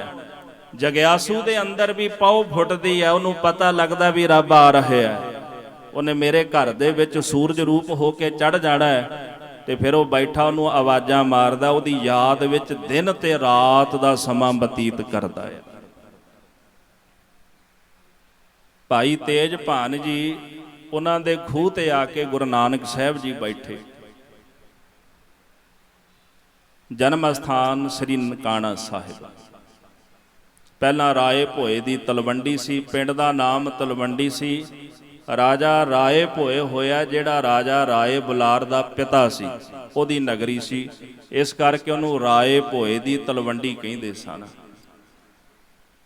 ਤੇਜਭਾਨ ਭਾਈ ਬਾਲਾ ਜੀ ਦੇ ਪਿਤਾ ਸਨ। ਉਹਨਾਂ ਦੇ ਖੇਤ ਸਨ ਨਗਰ ਤੋਂ ਬਾਹਰ, ਤੇ ਗੁਰੂ ਨਾਨਕ ਸਾਹਿਬ ਜੀ ਉੱਥੇ ਆ ਕੇ ਬਹਿ ਗਏ। ਤੇ ਮਾਤਾ ਤ੍ਰਿਪਤਾ ਜੀ, ਪਿਤਾ ਕਲਿਆਣ ਦਾਸ ਜੀ ਮਹਿਤਾ, ਮਹਿਤਾ ਵੱਡੇ ਨੂੰ ਕਹਿੰਦੇ ਨੇ, ਪਟਵਾਰੀ ਸਨ ਕਈ ਪਿੰਡਾਂ ਦੇ, ਉਹ ਵੀ ਆਏ ਨਾਲ। ਤੇ ਮਾਂ ਮੋਹ ਦੇ ਵਿੱਚ ਬੱਝੀ ਆਖਣ ਲੱਗੀ, ਪੁੱਤਰ ਤੂੰ ਸਾਧੂਆਂ ਵਾਲਾ ਭੇਖ ਬਣਾ ਕੇ ਘਰੋਂ ਬਾਹਰ ਰਹਿਣਾ, ਘਰ ਵਿੱਚ ਰਿਹਾ ਕਰ, ਨਾਮ ਹੀ ਜਪਣਾ, ਘਰ ਬਹਿ ਕੇ ਜਪ ਲਿਆ ਕਰ।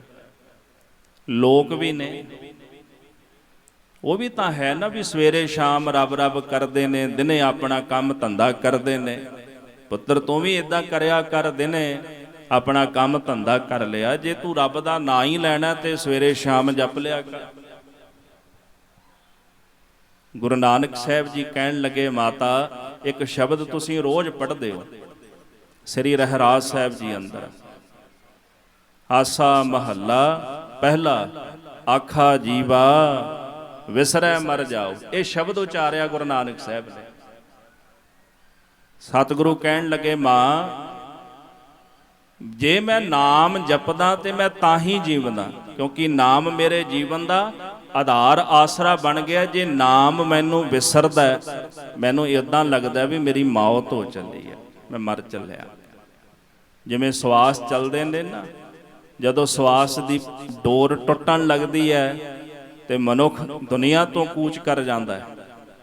ਇਹ ਨਾਮ ਮੇਰੇ ਜੀਵਨ ਦਾ ਆਧਾਰ ਆਸਰਾ ਨੇ, ਮੇਰੇ ਸਵਾਸ ਦਾ ਆਸਰਾ ਨੇ। ਮਾਤਾ ਮੈਨੂੰ ਵੀ ਉਡੀਕ ਹੈ ਕਿ ਉਹ ਕਰਤਾ ਪੁਰਖ ਆ ਰਿਹਾ ਹੈ, ਉਹਦੀ ਯਾਦ ਵਿੱਚ ਬੈਠਾ ਮੈਂ ਅੱਠੇ ਪੈਰ ਉਹਨੂੰ ਜਪਦਾ ਰਹਿਣਾ, ਦਮ ਦਮ ਸਦਾ ਸੰਭਾਲਦਾ, ਦਮ ਨਾ ਬਿਰਥਾ ਜਾਏ। ਮੈਂ ਅੱਠੇ ਪੈਰ ਜਪਦਾ ਰਹਿਣਾ ਉਹਨੂੰ, ਮੈਨੂੰ ਉਡੀਕ ਹੈ ਵੀ ਆਵੇਗਾ। ਇਸ ਕਰਕੇ ਮੇਰੇ ਜੀਵਨ ਦਾ ਆਧਾਰ ਪਰਮੇਸ਼ਰ ਦਾ ਨਾਮ ਬਣ ਗਿਆ। ਆਖਾ ਜੀਵਾ ਵਿਸਰੈ ਮਰ ਜਾਓ। ਮਾਂ ਕਹਿੰਦੀ, ਪੁੱਤਰ ਫਿਰ ਤੂੰ ਤਾਂ ਅਨੋਖਾ ਹੀ ਹੋ ਗਿਆ ਨਾ, ਵੀ ਨਾਮ ਜਪੇਗਾ ਤੇ ਜੀਵੇਂਗਾ। ਜੇ ਨਾਮ ਵਿਸਰ ਗਿਆ ਤੇ ਤੂੰ ਕਹਿਣਾ ਵੀ ਮੈਂ ਮਰ ਜਾਵਾਂਗਾ। ਇਹ ਦੁਨੀਆ ਵੀ ਤਾਂ ਹੈ ਨਾ, ਲੋਕ ਕਿਹੜਾ ਸਾਰਾ ਦਿਨ ਨਾਮ ਜਪਦੇ ਨੇ, ਫਿਰ ਲੋਕ ਕਿਉਂ ਨਹੀਂ ਜਪਦੇ? ਫਿਰ ਮਹਾਰਾਜ ਕਹਿੰਦੇ, ਮਾਂ ਆਖਣ ਔਖਾ ਸਾਚਾ ਨਾਉ। ਨਾਮ ਜਪਣਾ ਹੈ ਹੀ ਬੜਾ ਔਖਾ, ਹਰ ਕੋਈ ਨਹੀਂ ਜਪ ਸਕਦਾ, ਇਹ ਬੜਾ ਔਖਾ ਹੈ ਜਪਣਾ। ਫਿਰ ਪੁੱਤਰ ਤੂੰ ਕਿਉਂ ਹਰ ਵਕਤ ਜਪਦਾ ਰਹਿਣਾ? ਮਹਾਰਾਜ ਕਹਿੰਦੇ, ਜਦੋਂ ਭੁੱਖ ਲੱਗਦੀ ਹੈ ਤੇ ਜਿੰਨੀ ਦੇਰ ਤੱਕ ਭੁੱਖ ਨਾ ਮਿਟੇ ਤੇ ਬੰਦਾ ਭੋਜਨ ਖਾਈ ਜਾਂਦਾ। ਸਾਚੇ ਨਾਮ ਕੀ ਲਾਗੈ ਭੂਖ, ਮੈਨੂੰ ਨਾਮ ਦੀ ਭੁੱਖ ਲੱਗੀ ਹੋਈ ਹੈ, ਇਸ ਕਰਕੇ ਮੈਂ ਅੱਠੇ ਪਹਿਰ ਹੀ ਜਪਦਾ ਰਹਿਣਾ। ਮੇਰਾ ਮਨ ਰਜਦਾ ਹੀ ਨਹੀਂ, ਜਪਦਿਆਂ ਜਪਦਿਆਂ ਮੈਨੂੰ ਹੋਰ ਭੁੱਖ ਜਾਗਦੀ ਹੈ ਵੀ ਮੈਂ ਹੋਰ ਨਾਮ ਜਪਾਂ, ਹੋਰ ਨਾਮ ਜਪਾਂ। ਨਾਮ ਜਪਣ ਦੀ ਭੁੱਖ ਇੰਨੀ ਕੁ ਵੱਧ ਜਾਂਦੀ ਹੈ ਕਿ ਛੱਡਣ ਨੂੰ ਜੀ ਨਹੀਂ ਕਰਦਾ। ਜਿਹੜੀ ਚੀਜ਼ ਮਨੁੱਖ ਨੂੰ ਚੰਗੀ ਲੱਗੇ, ਮਨੁੱਖ ਨੂੰ ਕਦੇ ਨਹੀਂ ਛੱਡਦਾ। ਜਿਹੜੀ ਵਸਤੂ ਭਗਤਾਂ ਨੂੰ ਚੰਗੀ ਲੱਗਦੀ, ਉਹ ਹੈ ਨਾਮ ਦੀ ਵਸਤੂ, ਉਹ ਵੀ ਨਹੀਂ ਤਿਆਗਦੇ, ਉਹ ਅੱਠੇ ਪੈਰ ਜਪੀ ਜਾਂਦੇ ਨੇ। ਡਾਕਟਰ ਭਾਈ ਵੀਰ ਸਿੰਘ ਜੀ ਨੇ ਇੱਕ ਜ਼ਿਮੀਂਦਾਰ ਦੀ ਕਥਾ ਲਿਖੀ ਹੈ, ਕਰੀਬਨ ਮੈਨੂੰ ਲੱਗਦਾ 1950 ਦੇ ਲਾਗੇ ਧਾਗੇ। ਭਾਈ ਸਾਹਿਬ ਜੀ ਜ਼ਿਕਰ ਕਰਦੇ, ਲੁਧਿਆਣੇ ਦੇ ਨੇੜੇ ਕੋਈ ਪਿੰਡ ਪੈਂਦਾ, ਉਹਨਾਂ ਨੇ ਜ਼ਿਕਰ ਨਹੀਂ ਕੀਤਾ ਵੀ ਉਹ ਪਿੰਡ ਕਿਹੜਾ ਹੈ। ਇੱਥੇ ਨਾ ਕੋਈ ਜ਼ਿਮੀਂਦਾਰ ਰਹਿੰਦਾ ਸੀ, ਖੇਤਾਂ 'ਚ ਕੰਮ ਕਰਦਾ ਸੀ, ਉਹਦੀ ਥੋੜੀ ਜਿਹੀ ਜ਼ਮੀਨ ਸੀ। ਇੱਕ ਦਿਨ ਕੋਈ ਸਾਧੂ ਆ ਗਿਆ ਖੇਤ 'ਚ, ਆਖਣ ਲੱਗਾ, ਗੁਰਮੁਖਾ ਜਲ ਛਕਾ ਦੇ, ਬੜੀ ਪਿਆਸ ਲੱਗੀ ਹੈ। ਉਹ ਜ਼ਿਮੀਂਦਾਰ ਫਟਾਫਟ ਗਿਆ, ਕੋਲ ਗਊ ਬੰਨੀ ਹੋਈ ਸੀ, ਉਹਨੇ ਗਊ ਚੋਈ, ਦੁੱਧ ਲੈ ਕੇ ਤੇ ਖੂਹ ਦੇ ਵਿੱਚੋਂ ਠੰਡਾ ਜਲ ਕੱਢਿਆ। ਤੇ ਆਪਾਂ ਕੱਚੀ ਲੱਸੀ ਕਹਿ ਦਿੰਦੇ ਆ ਨਾ, ਉਹ ਦੁੱਧ ਵਿੱਚ ਪਾਣੀ ਮਿਲਾ ਕੇ ਤੇ ਉਹ ਕੱਚੀ ਲੱਸੀ ਛਕਾ ਦਿੱਤੀ। ਉਹ ਸਾਧੂ ਨੇ ਸਵਾਲ ਕੀਤਾ, ਆਖਣ ਲੱਗਾ ਵੀ ਮੈਂ ਤਾਂ ਜਲ ਮੰਗਿਆ ਸੀ ਤੇਰੇ ਕੋਲੋਂ ਵੀ ਮੈਨੂੰ ਜਲ ਛਕਾ ਦੇ, ਤੂੰ ਦੁੱਧ ਲੈ ਆਇਆ। ਜ਼ਿਮੀਂਦਾਰ ਹੱਥ ਜੋੜ ਕੇ ਕਹਿਣ ਲੱਗਾ, ਮਹਾਂਪੁਰਸ਼ੋ ਤੁਸੀਂ ਆਏ, ਮੇਰੇ ਕੋਲ ਜਿਹੜੀ ਉੱਤਮ ਵਸਤੂ ਸੀ ਨਾ ਤੁਹਾਨੂੰ ਭੇਟ ਕਰ ਦਿੱਤੀ। ਮੇਰੇ ਕੋਲ ਦੁੱਧ ਉੱਤਮ ਵਸਤੂ ਸੀ, ਹੋਰ ਤਾਂ ਕੁਝ ਹੈ ਨਹੀਂ, ਇਹੀ ਤੁਹਾਨੂੰ ਦੇ ਦਿੱਤੀ ਹੈ। ਉਹ ਮਹਾਂਪੁਰਸ਼ ਕਹਿਣ ਲੱਗੇ, ਫਿਰ ਇਦਾਂ ਕਰ, ਜੇ ਤੂੰ ਮੈਨੂੰ ਉੱਤਮ ਵਸਤੂ ਦਿੱਤੀ ਹੈ ਨਾ, ਇੱਕ ਉੱਤਮ ਵਸਤੂ ਮੈਂ ਵੀ ਤੈਨੂੰ ਦੇ ਕੇ ਚੱਲਿਆ। ਕਹਿੰਦੇ ਜੀ ਬੋਲ ਵਾਹਿਗੁਰੂ। ਜ਼ਿਮੀਂਦਾਰ ਕਹਿੰਦਾ ਵਾਹਿਗੁਰੂ। ਕਹਿੰਦੇ ਫਿਰ ਬੋਲ ਵਾਹਿਗੁਰੂ। ਤੀਜੀ ਵਾਰ ਫਿਰ ਕਹਿੰਦੇ ਬੋਲ ਵਾਹਿਗੁਰੂ। ਕਹਿੰਦੇ ਬਸ ਜਪਦਾ ਹੀ ਰਹਿ ਹੁਣ। ਕਹਿੰਦੇ ਜਿਹੜੀ ਮੇਰੇ ਕੋਲ ਉੱਤਮ ਵਸਤੂ ਹੈ ਨਾ, ਉਹ ਮੈਂ ਤੈਨੂੰ ਦੇ ਕੇ ਚੱਲਿਆ। ਕਬੀਰ ਸੇਵਾ ਕੋ ਦੋਏ ਭਲੇ ਏਕ ਸੰਤ, ਇੱਕ ਰਾਮ, ਰਾਮ ਜੋ ਦਾਤਾ ਮੁਕਤ ਕੋ ਸੰਤ ਜਪਾਵੈ ਨਾਮ। ਕਹਿੰਦੇ ਮੇਰੇ ਕੋਲ ਜਿਹੜੀ ਉੱਤਮ ਵਸਤੂ ਸੀ ਨਾ, ਉਹ ਤੈਨੂੰ ਦੇ ਕੇ ਚੱਲਿਆ। ਉਹ ਜ਼ਿਮੀਂਦਾਰ ਦਿਨ ਰਾਤ ਵਾਹਿਗੁਰੂ ਵਾਹਿਗੁਰੂ ਵਾਹਿਗੁਰੂ ਕਰੀ ਜਾਏ, ਕਿਉਂਕਿ ਜਦੋਂ ਸਾਧੂ ਦੀ, ਕਿਸੇ ਮਹਾਤਮਾ ਦੀ, ਸੰਤ ਦੀ ਕਿਰਪਾ ਹੋ ਜਾਏ ਨਾ, ਉਦੋਂ ਫਿਰ ਬੰਦਾ ਅੰਦਰੋਂ ਜਾਗ ਪੈਂਦਾ, ਨਾਮ ਦੀ ਰੌਂ ਚੱਲ ਪੈਂਦੀ। ਭਾਈ ਵੀਰ ਸਿੰਘ ਜੀ ਕਹਿੰਦੇ ਨੇ, ਜ਼ਮੀਨ ਉਹਦੇ ਕੋਲ ਥੋੜੀ ਸੀ, ਉਹ ਥੋੜੀ ਜੀ ਜ਼ਮੀਨ ਵਿੱਚ ਫਸਲ ਬੀਜਿਆ ਕਰੇ ਤੇ ਲੋਕਾਂ ਨਾਲੋਂ ਝਾੜ ਵੀ ਜ਼ਿਆਦਾ ਹੋਇਆ ਕਰੇ। ਲੋਕ ਵੀ ਬੜੇ ਹੈਰਾਨ, ਵੀ ਇਹ ਬਹੁਤੀ ਮਿਹਨਤ ਵੀ ਨਹੀਂ ਕਰਦਾ, ਜ਼ਮੀਨ ਵੀ ਥੋੜੀ ਜੀ ਹੈ ਤੇ ਇਹਦੇ ਜ਼ਮੀਨ ਚੋਂ ਝਾੜ ਵੀ ਬੜਾ ਨਿਕਲਦਾ। ਫਿਰ ਹੌਲੀ ਹੌਲੀ ਬਚਨ ਸਿੱਧੀ ਆ ਗਈ, ਜਿਹਨੂੰ ਜੋ ਕਹਿਣਾ ਉਹਦਾ ਬਚਨ ਸਫਲਾ ਹੋ ਜਾਣਾ। ਲੋਕ ਆਉਣ ਲੱਗ ਪਏ, ਜੋ ਮੰਗਦੇ ਉਹਨੂੰ ਬਚਨ ਕਹਿ ਦੇਣਾ ਤੇ ਝੋਲੀ ਭਰ ਦੇਣੀ। ਇੱਕ ਮਹਾਂਪੁਰਸ਼ ਹੋਏ ਨੇ ਜਿਨ੍ਹਾਂ ਨੂੰ ਮਹਾਰਾਜਾ ਹੀਰਾ ਸਿੰਘ ਨੇ ਵੀ ਸੱਦਿਆ, ਮੈਨੂੰ ਦਰਸ਼ਨ ਦਿਓ। ਉਹਨਾਂ ਨੇ ਇੱਕ ਬਚਨ ਆਖਿਆ ਸੀ, ਆਖਣ ਲੱਗੇ, ਮਹਾਰਾਜਾ ਹੀਰਾ ਸਿੰਘ ਜੇ ਤੂੰ ਕਾਸ਼ੀ ਤੋਂ ਲੈ ਕੇ ਨਾਭੇ ਦੀ ਰਿਆਸਤ ਤੱਕ ਸੋਨੇ ਦੀਆਂ ਮੋਹਰਾਂ ਵੀ ਵਿਛਾ ਦੇ ਨਾ, ਮੈਂ ਤਾਂ ਵੀ ਤੇਰੇ ਕੋਲ ਨਾ ਆਵਾਂ। ਉਹ ਜਿਹੜੇ ਮਹਾਂਪੁਰਸ਼ਾਂ ਨੂੰ ਜਦੋਂ ਪਤਾ ਲੱਗਿਆ ਨਾ, ਇਸ ਜ਼ਿਮੀਂਦਾਰ ਦੇ ਕੋਲ ਆਏ ਦਰਸ਼ਨ ਕਰਨ ਵਾਸਤੇ, ਕਿਉਂਕਿ ਜਦੋਂ ਚਾਰ ਚਫੇਰੇ ਜਸ ਹੋਣ ਲੱਗ ਗਿਆ, ਵਡਿਆਈ ਹੋਣ ਲੱਗ ਗਈ, ਤੇ ਉਹ ਮਹਾਂਪੁਰਸ਼ ਕਹਿੰਦੇ ਇੱਕ ਵਾਰੀ ਚੱਲ ਕੇ ਵੇਖਣਾ ਤਾਂ ਚਾਹੀਦਾ ਵੀ ਕਿਹੋ ਜਿਹਾ ਮਹਾਂਪੁਰਸ਼। ਜਦੋਂ ਆਏ, ਆ ਕੇ ਦਰਸ਼ਨ ਕੀਤੇ, ਤੇ ਉਹ ਮਹਾਂਪੁਰਸ਼ ਕਹਿੰਦੇ, ਜ਼ਿਮੀਂਦਾਰਾ ਕੀ ਜਪਦਾ? ਕਹਿੰਦੇ ਵਾਹਿਗੁਰੂ ਵਾਹਿਗੁਰੂ। ਕਹਿੰਦੇ ਪਤਾ ਵੀ ਇਹ ਕੀ ਹੈ? ਕਹਿੰਦੇ ਆਪਾਂ ਨੂੰ ਨਹੀਂ ਪਤਾ ਕੀ ਹੈ, ਇਹ ਮੈਨੂੰ ਨਹੀਂ ਪਤਾ ਵੀ ਵਾਹਿਗੁਰੂ ਵਾਹਿਗੁਰੂ ਕੀ ਹੈ। ਮੈਨੂੰ ਤਾਂ ਕੋਈ ਤੁਹਾਡੇ ਵਰਗਾ ਸਾਧੂ ਕਹਿ ਗਿਆ ਵੀ ਵਾਹਿਗੁਰੂ ਵਾਹਿਗੁਰੂ ਜਪਿਆ ਕਰ, ਆਪਾਂ ਜਪੀ ਜਾਂਦੇ ਆ, ਪਰ ਆਪਾਂ ਨੂੰ ਪਤਾ ਨਹੀਂ ਵੀ ਕੀ ਹੈ। ਡਾਕਟਰ ਭਾਈ ਵੀਰ ਸਿੰਘ ਲਿਖਦੇ ਨੇ ਕਿ ਉਦੋਂ ਫਿਰ ਉਹ ਮਹਾਂਪੁਰਸ਼ ਕਹਿਣ ਲੱਗੇ, ਇਦਾਂ ਕਰ ਵੀ ਛੱਡ ਦੇ। ਕਹਿੰਦੇ ਬਸ ਇਹੀ ਤਾਂ ਮੁਸੀਬਤ ਹੈ ਵੀ ਛੱਡਿਆ ਨਹੀਂ ਜਾਂਦਾ। ਜਦੋਂ ਮੈਂ ਛੱਡਣ ਲੱਗਦਾ ਨਾ, ਮੈਨੂੰ ਇਦਾਂ ਲੱਗਦੇ ਨੇ ਵੀ ਜਿਵੇਂ ਮੇਰੇ ਪ੍ਰਾਣ ਹੀ ਨਿਕਲ ਚੱਲੇ ਨੇ ਅੰਦਰੋਂ। ਆਖਾ ਜੀਵਾ ਵਿਸਰੈ ਮਰ ਜਾਓ, ਆਖਣ ਔਖਾ ਸਾਚਾ ਨਾਓ। ਮੈਨੂੰ ਲੱਗਦਾ ਵੀ ਮੇਰੇ ਸਵਾਸ, ਮੇਰੇ ਸਾਹ ਹੁਣੇ ਹੀ ਨਿਕਲ ਜਾਣੇ ਨੇ, ਇਸ ਕਰਕੇ ਮੇਰੇ ਕੋਲੋਂ ਛੱਡਿਆ ਨਹੀਂ ਜਾਂਦਾ। ਮੈਨੂੰ ਆਨੰਦ ਹੀ ਬੜਾ ਆਉਂਦਾ ਹੈ, ਪਰ ਮੈਨੂੰ ਪਤਾ ਨਹੀਂ ਵੀ ਵਾਹਿਗੁਰੂ ਹੁੰਦਾ ਕੀ ਹੈ। ਬਸ ਆਪਣਾ ਕੰਮ ਹੈ ਜਪਣਾ, ਵਾਹਿਗੁਰੂ ਵਾਹਿਗੁਰੂ ਵਾਹਿਗੁਰੂ। ਤੇ ਉਸ ਜ਼ਿਮੀਂਦਾਰ ਨੇ ਬਦਲੇ ਵਿੱਚ ਮੰਗਿਆ ਕੁਝ ਨਹੀਂ, ਸਾਡੀਆਂ ਤਾਂ ਮੰਗਾਂ ਹੀ ਬੜੀਆਂ ਹੁੰਦੀਆਂ ਨੇ। ਦਾਸ ਨੇ ਮੁੱਢ ਵਿੱਚ ਬੇਨਤੀ ਕੀਤੀ ਹੈ ਨਾ ਵੀ ਆਪਾਂ ਆਉਨੇ ਆ ਕਿਸੇ ਸਾਧੂ ਕੋਲ, ਮਹਾਤਮਾ ਕੋਲ, ਗੁਰੂ ਕੋਲ, ਮੇਰਾ ਸਰੀਰ ਦੁਖੀ, ਮੇਰਾ ਪਰਿਵਾਰ ਦੁਖੀ, ਮੇਰਾ ਸੰਸਾਰ ਦੁਖੀ, ਇਹੀ ਕੁਛ ਹੀ ਹੁੰਦਾ ਸਾਡਾ। ਅਸੀਂ ਕਦੇ ਝੋਲੀ ਵੀ ਅੱਡੀ ਹੈ, ਮਹਾਰਾਜ ਕਿਰਪਾ ਕਰੋ ਮੇਰੀ ਝੋਲੀ ਦੇ ਵਿੱਚ ਨਾਮ ਦੀ ਦਾਤ ਪਾਓ। ਕਦੇ ਮੰਗਿਆ ਆ ਕੇ? ਇਹ ਚੀਜ਼ ਨਹੀਂ ਮੰਗੀ। ਕਦੇ ਅਸੀਂ ਸਿੱਖਣ ਦਾ ਯਤਨ ਨਹੀਂ ਕੀਤਾ ਆਪਣੇ ਗੁਰੂ ਦੇ ਕੋਲੋਂ। ਜਿਨ੍ਹਾਂ ਨੇ ਸਿੱਖਣ ਦਾ ਯਤਨ ਕੀਤਾ ਗੁਰੂ ਸਾਹਿਬ ਜੀ ਦੇ ਚਰਨਾਂ ਵਿੱਚੋਂ, ਉਹਨਾਂ ਨੂੰ ਦਾਤ ਮਿਲਦੀ ਗੁਰੂ ਗ੍ਰੰਥ ਸਾਹਿਬ ਜੀ ਦੇ ਚਰਨਾਂ ਵਿੱਚੋਂ, ਉਹਨਾਂ ਦੀ ਝੋਲੀ ਭਰ ਜਾਂਦੀ ਹੈ। ਜੋ ਮੰਗਦੇ ਆ ਉਹ ਮਿਲਦਾ ਹੈ ਨਾ। ਅਸੀਂ ਕਹਿੰਦੇ ਆ ਵੀ ਜੋ ਗੁਰੂ ਕੋਲੋਂ ਆਪਾਂ ਮੰਗਦੇ ਆ ਉਹ ਸਾਨੂੰ ਮਿਲਦਾ ਹੈ। ਤੇ ਜੇ ਗੁਰੂ ਦੇ ਚਰਨਾਂ ਵਿੱਚੋਂ ਸਿੱਖ ਨੇ ਨਾਮ ਦੀ, ਗਿਆਨ ਦੀ ਦਾਤ ਮੰਗੀ, ਤੇ ਫਿਰ ਗੁਰੂ ਕਿਉਂ ਨਹੀਂ ਦੇਵੇਗਾ। ਤੇ ਆਪਾਂ ਵਿਸ਼ਾ ਇੱਥੋਂ ਆਰੰਭ ਕੀਤਾ ਸੀ, ਮੈਂ ਆਪਣੀ ਲੜੀ ਨੂੰ ਜੋੜ ਦਵਾਂ। ਮਹਾਂਪੁਰਸ਼ ਅੰਦਰੋਂ ਜਾਗਦੇ ਨੇ। ਉਹ ਕਿਵੇਂ ਜਾਗਦੇ ਨੇ? ਪਰਮੇਸ਼ਰ ਦਾ ਨਾਮ ਜਪ ਕੇ। ਨਾਮ ਜਪਦਿਆਂ ਜਪਦਿਆਂ ਅੰਦਰ ਦੀ ਅਗਿਆਨਤਾ ਮਿਟ ਜਾਂਦੀ, ਹਨੇਰਾ ਮਿਟ ਜਾਂਦਾ ਅੰਦਰ ਦਾ, ਗਿਆਨ ਦਾ ਪ੍ਰਕਾਸ਼ ਹੁੰਦਾ ਹੈ। ਤੇ ਜਿਹੜਾ ਰਾਗੀ ਸਿੰਘ ਸ਼ਬਦ ਸੁਣਾ ਰਹੇ ਸਨ, ਭਿੰਨੀ ਰਹਿ ਨੜੀਏ ਚਾਮਕਨ ਤਾਰੇ, ਭਿੰਨੜੀ ਰਹਿਣ। ਰਹਿਣ ਰਾਤ ਨੂੰ ਕਹਿੰਦੇ, ਕਿਹੜੀ ਰਾਤ? ਜੀਵਨ ਦੀ ਰਾਤ, ਆਹ ਰਾਤ ਨਹੀਂ ਜਿਹੜੀ ਹੁਣ ਚੜ੍ਹੀ ਹੋਈ ਹੈ, ਜੀਵਨ ਦੀ ਰਾਤ। ਕਹਿੰਦੇ ਜੀਵਨ ਦੀ ਰਾਤ ਭਿੰਨੜੀ ਭਿੱਜ ਗਈ ਪਰਮੇਸ਼ਰ ਦੇ ਪ੍ਰੇਮ ਦੇ ਅੰਦਰ। ਭਿੰਨੀ ਰਹਿ ਨੜੀਏ, ਜੀਵਨ ਦੀ ਰਾਤ ਜਿਹੜੀ ਉਹਦੇ ਪ੍ਰੇਮ ਦੇ ਅੰਦਰ ਭਿੱਜ ਗਈ। ਤੇ ਕਹਿੰਦੇ ਚਮਕਨ ਤਾਰੇ, ਆਪਾਂ ਪਾਠ ਵੈਸੇ ਚਮਕਨ ਤਾਰੇ ਸਾਰੇ ਹੀ ਕਰੀ ਜਾਂਦੇ ਆ, ਸ਼ੁੱਧ ਪਾਠ ਹੈ ਜੀ ਚਮਕਨ ਤਾਰੇ। ਚੱਚੇ ਨੂੰ ਕੰਨਾਂ ਲੱਗਿਆ ਹੋਇਆ ਚਮਕਨ ਤਾਰੇ। ਪਾਤਸ਼ਾਹ ਕਹਿੰਦੇ ਤਾਰੇ ਵੀ ਬੜੇ ਚਮਕ ਰਹੇ ਨੇ। ਕਿਹੜੇ ਤਾਰੇ ਨੇ? ਸੱਤ ਦੇ ਸੰਤੋਖ, ਦਇਆ, ਖਿਮਾ, ਧੀਰਜ, ਸ਼ਾਂਤੀ, ਇਹ ਸੰਤੋਖ ਆਦਿਕ ਦੇ ਸ਼ੁਭ ਗੁਣਾਂ ਦੇ ਤਾਰੇ ਚਮਕਦੇ ਨੇ।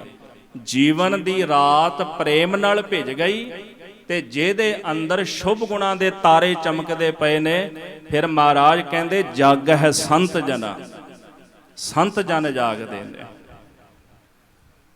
ਕਿਉਂ ਜਾਗਦੇ ਨੇ? ਕਿਉਂਕਿ ਉਹਨਾਂ ਦੇ ਅੰਦਰ ਅਗਿਆਨਤਾ ਦਾ ਹਨੇਰਾ ਨਹੀਂ।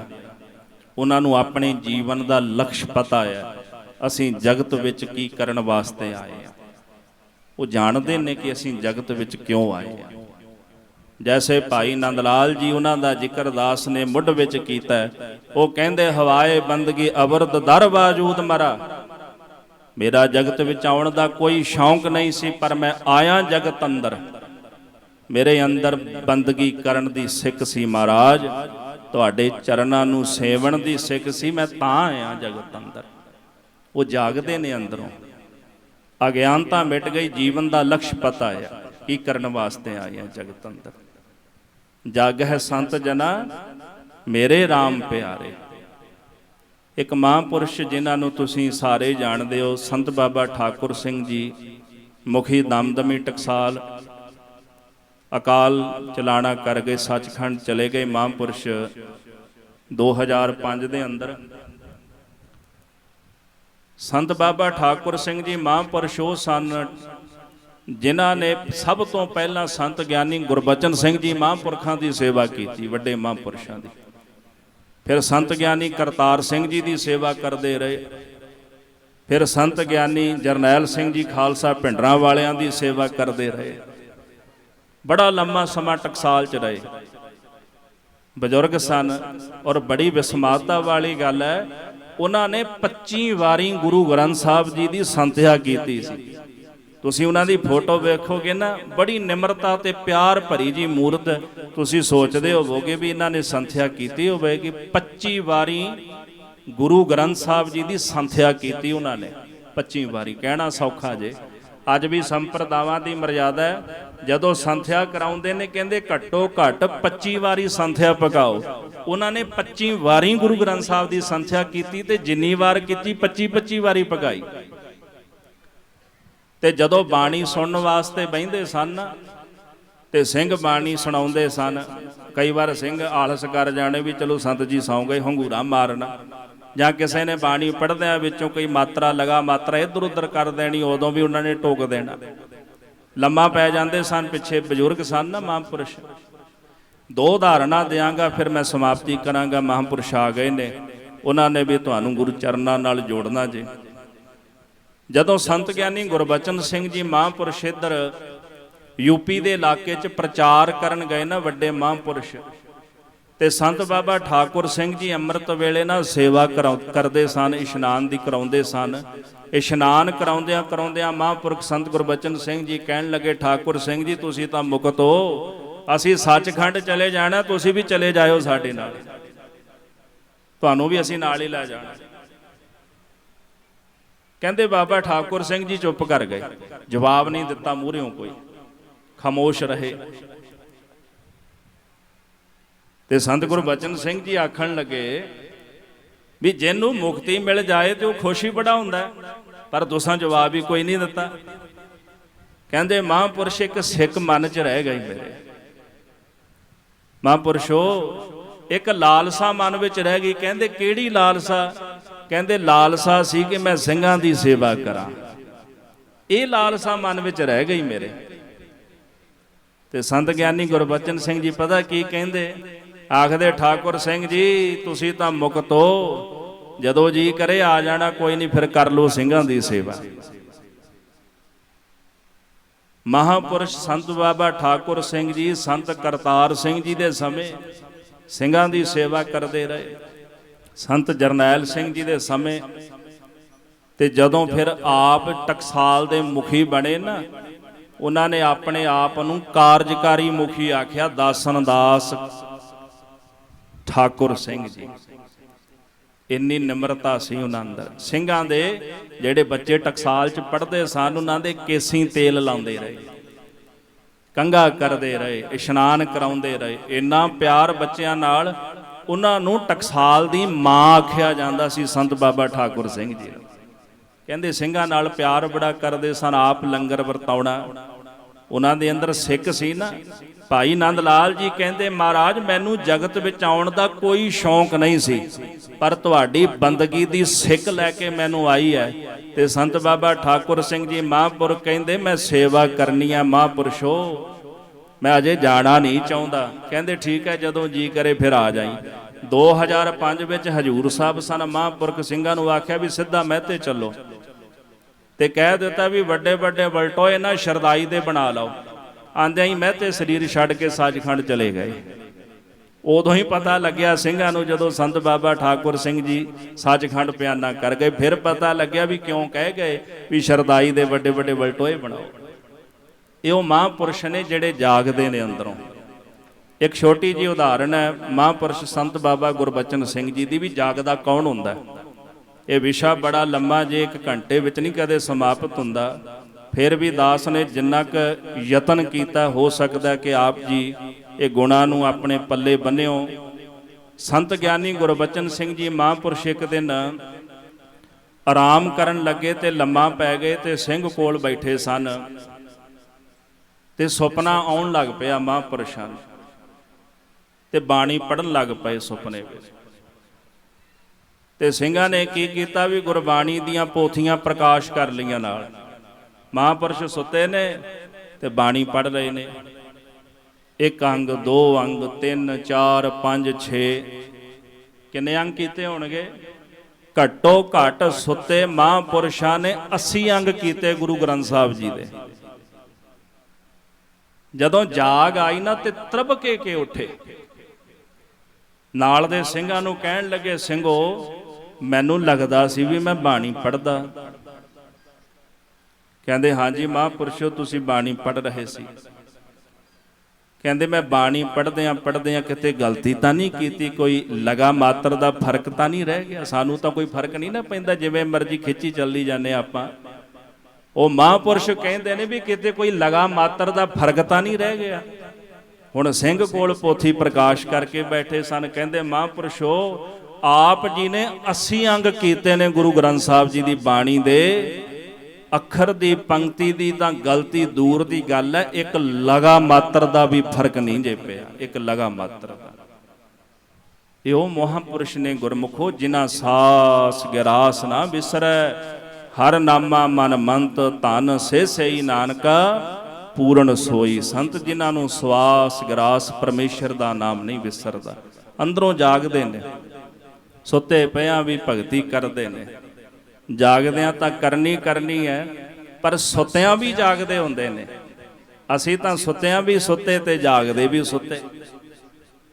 ਆਪਾਂ ਜਾਗਦੇ ਵੀ ਸੁੱਤੇ, ਕਿਉਂਕਿ ਸਾਡੇ ਅੰਦਰ ਅਗਿਆਨਤਾ ਇੰਨੀ ਜ਼ਿਆਦੀ ਹੈ ਕਿ ਸਾਨੂੰ ਆਪਣੇ ਜੀਵਨ ਦਾ ਲਕਸ਼ ਹੀ ਨਹੀਂ ਪਤਾ।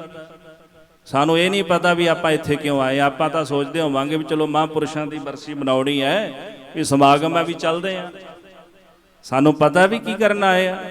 ਅਸੀਂ ਸਿੱਖਣ ਆਏ ਆ ਉਹਨਾਂ ਮਹਾਂਪੁਰਸ਼ਾਂ ਦੇ ਜੀਵਨ ਵਿੱਚੋਂ ਕੁਝ, ਜਿਨ੍ਹਾਂ ਨੇ ਆਪਣੇ ਜੀਵਨ ਵਿੱਚ ਕਮਾਈ ਕੀਤੀ ਹੈ। ਤੇ ਸਾਡਾ ਜੀਵਨ ਤਾਂ ਸਫਲ ਹੈ ਜੇ ਉਹਨਾਂ ਮਹਾਂਪੁਰਸ਼ਾਂ ਦੇ ਜੀਵਨ ਵਿੱਚੋਂ ਸਿੱਖਿਆ ਲੈ ਕੇ ਜਾਵਾਂਗੇ। ਇਹ 7 ਦਿਨ ਦਾ ਸਮਾਗਮ ਹੁੰਦਾ, ਮਹਾਂਪੁਰਸ਼ ਹਰ ਸਾਲ ਕਰਾਉਂਦੇ ਨੇ। ਤੇ 7 ਦਿਨਾਂ ਵਿੱਚੋਂ ਘੱਟੋ ਘੱਟ ਇੱਕ ਗੱਲ ਤਾਂ ਸਿੱਖ ਕੇ ਜਾਈਏ ਨਾ, ਤਾਂ ਹੀ ਸਾਡਾ ਭਲਾ ਹੈ। ਘੱਟੋ ਘੱਟ ਇੱਕ ਗੱਲ ਤਾਂ ਸਿੱਖੀਏ ਨਾ ਮਹਾਂਪੁਰਸ਼ਾਂ ਦੇ ਜੀਵਨ ਵਿੱਚੋਂ।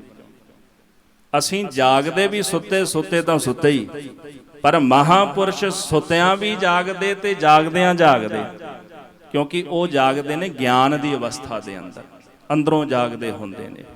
ਤੇ ਐਸੇ ਮਹਾਂਪੁਰਸ਼ਾਂ ਦੀ ਬਾਬਤ ਗੁਰੂ ਗ੍ਰੰਥ ਸਾਹਿਬ ਜੀ ਕਹਿੰਦੇ, ਜਿਨ੍ਹਾਂ ਨਾ ਵਿਸਰੈ ਨਾਮ, ਜਿਨ੍ਹਾਂ ਨੂੰ ਸਵਾਸ ਗਰਾਸ ਪ੍ਰਭੂ ਦਾ ਨਾਮ ਨਹੀਂ ਵਿਸਰਦਾ, ਜਿਨਾ ਨਾ ਬਿਸਰੈ ਨਾਮ ਸੇ ਕਨਹਿਆ। ਕਨਹਿਆ ਦਾ ਭਾਵ ਕਿਹੋ ਜਿਹੇ ਨੇ ਉਹ?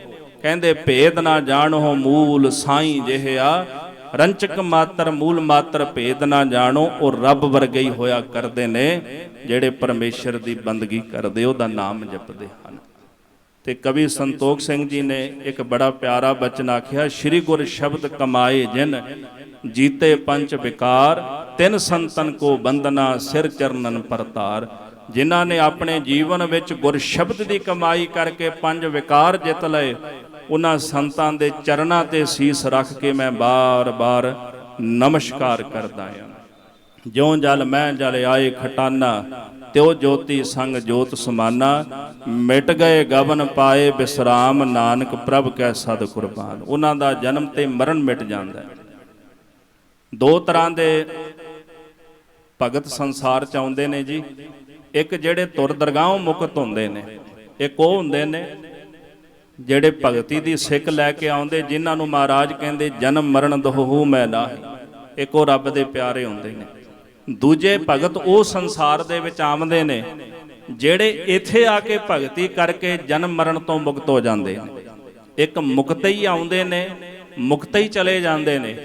ਇੱਕ ਜਨਮ ਲੈ ਕੇ ਸੰਸਾਰ ਵਿੱਚ ਆਉਂਦੇ ਨੇ, ਪਰ ਸੰਸਾਰ ਦੇ ਵਿੱਚ ਆ ਕੇ ਪਰਮੇਸ਼ਰ ਦੀ ਭਗਤੀ ਕਰਕੇ ਆਪਣਾ ਜਨਮ ਤੇ ਮਰਨ ਸੰਸਾਰ ਚੋਂ ਮਿਟਾ ਜਾਂਦੇ ਨੇ। ਔਰ ਸਤਿਗੁਰੂ ਕਹਿੰਦੇ ਐਸੇ ਮਹਾਂਪੁਰਖਾਂ ਨੂੰ ਬਾਰੰਬਾਰ ਮੈਂ ਨਮਸਕਾਰ ਕਰਦਾ, ਨਾਨਕ ਤਿਸ ਜਨ ਕੋ ਸਦਾ ਨਮਸਕਾਰ। ਸਤਿਗੁਰੂ ਦਇਆ ਕਰਨ, ਤਿਨਾਂ ਮਹਾਂਪੁਰਸ਼ਾਂ ਦਾ ਸਾਡਾ ਇਹ ਮਨਾਇਆ ਹੋਇਆ ਸਮਾਗਮ, ਉਹਨਾਂ ਦੀ ਯਾਦ ਸਫਲੀ ਹੋਵੇ। ਅਸੀਂ ਇਹਨਾਂ ਸਮਾਗਮਾਂ ਵਿੱਚੋਂ, ਮਹਾਂਪੁਰਸ਼ਾਂ ਦੇ ਜੀਵਨ ਵਿੱਚੋਂ, ਗੁਰੂ ਕੀ ਬਾਣੀ ਵਿੱਚੋਂ ਅਨੇਕਾਂ ਹੀ ਮਹਾਂਪੁਰਸ਼ ਹਾਜ਼ਰੀਆਂ ਵੀ ਭਰ ਰਹੇ ਨੇ। ਉਹਨਾਂ ਦੇ ਬਚਨਾਂ ਵਿੱਚੋਂ ਅਸੀਂ ਕੁਝ ਨਾ ਕੁਝ ਸਿੱਖ ਕੇ ਜਾਣਾ, ਤੇ ਜਿਨ੍ਹਾਂ ਦੇ ਹਿਰਦੇ ਵਿੱਚ ਇੱਕ ਵੀ ਅੱਖਰ ਵਸ ਜਾਏ, ਉਹਨਾਂ ਦਾ ਜੀਵਨ ਨਿਹਾਲ ਹੁੰਦਾ ਹੈ। ਸਤਿਗੁਰੂ ਦਇਆ ਕਰਨ, ਗੁਰਦੇਵ ਦਾ ਪਾਵਨ ਉਪਦੇਸ਼ ਸਾਡੇ ਹਿਰਦਿਆਂ ਵਿੱਚ ਆ ਵਸੇ। ਇਹ ਲੋਕ ਸੁਖੀਏ ਪਰ ਲੋਕ ਸੁਹੇਲੇ, ਨਾਨਕ ਹਰਿ ਪ੍ਰਭ ਆਪੈ ਮੇਲੇ। ਬਹੁਤ ਬਹੁਤ ਧੰਨਵਾਦ, ਕੋਟਾਨ ਕੋਟ ਸ਼ੁਕਰਾਨਾ ਗਰੀਬ ਨਵਾਜ ਸੱਚੇ ਪਾਤਸ਼ਾਹ ਧੰਨ ਸ਼੍ਰੀ ਗੁਰੂ ਗ੍ਰੰਥ ਸਾਹਿਬ ਜੀ ਦਾ, ਜਿਨ੍ਹਾਂ ਨੇ ਦਇਆ ਕਰਕੇ ਸੇਵਾ ਲਹੀ। ਔਰ ਬਹੁਤ ਬਹੁਤ ਧੰਨਵਾਦ ਮਹਾਂਪੁਰਸ਼ਾਂ ਦਾ, ਸੰਤ ਬਾਬਾ ਅਰਜਨ ਸਿੰਘ ਜੀ ਮਹਾਂਪੁਰਸ਼, ਜਿਨ੍ਹਾਂ ਦੇ ਉਪਰਾਲਾ ਉਦਮ ਸਦਕਾ ਇਹ ਮਹਾਨ ਸਮਾਗਮ ਕਰਾਏ ਜਾਂਦੇ ਨੇ। ਮਹਾਂਪੁਰਸ਼ਾਂ ਦਾ ਵੀ ਧੰਨਵਾਦ, ਜਿਨ੍ਹਾਂ ਨੇ ਆਪ ਜੀ ਰੱਬ ਵਰਗੀਆਂ ਸੰਗਤਾਂ ਦੇ ਦਰਸ਼ਨ ਕਰਨ ਦਾ ਸਾਨੂੰ ਮੌਕਾ ਦਿੱਤਾ ਹੈ। ਆਪ ਸੰਗਤਾਂ ਦਾ ਹਾਰਦਿਕ ਧੰਨਵਾਦ। ਭੁੱਲਾਂ ਚੁੱਕਾਂ ਦੀ ਖਿਮਾ ਕਰਨੀ ਜੀ। ਗੱਜ ਵੱਜ ਕੇ ਫਤਿਹ ਬੁਲਾਓ ਜੀ। ਵਾਹਿਗੁਰੂ ਜੀ ਕਾ ਖਾਲਸਾ, ਵਾਹਿਗੁਰੂ ਜੀ ਕੀ ਫਤਿਹ।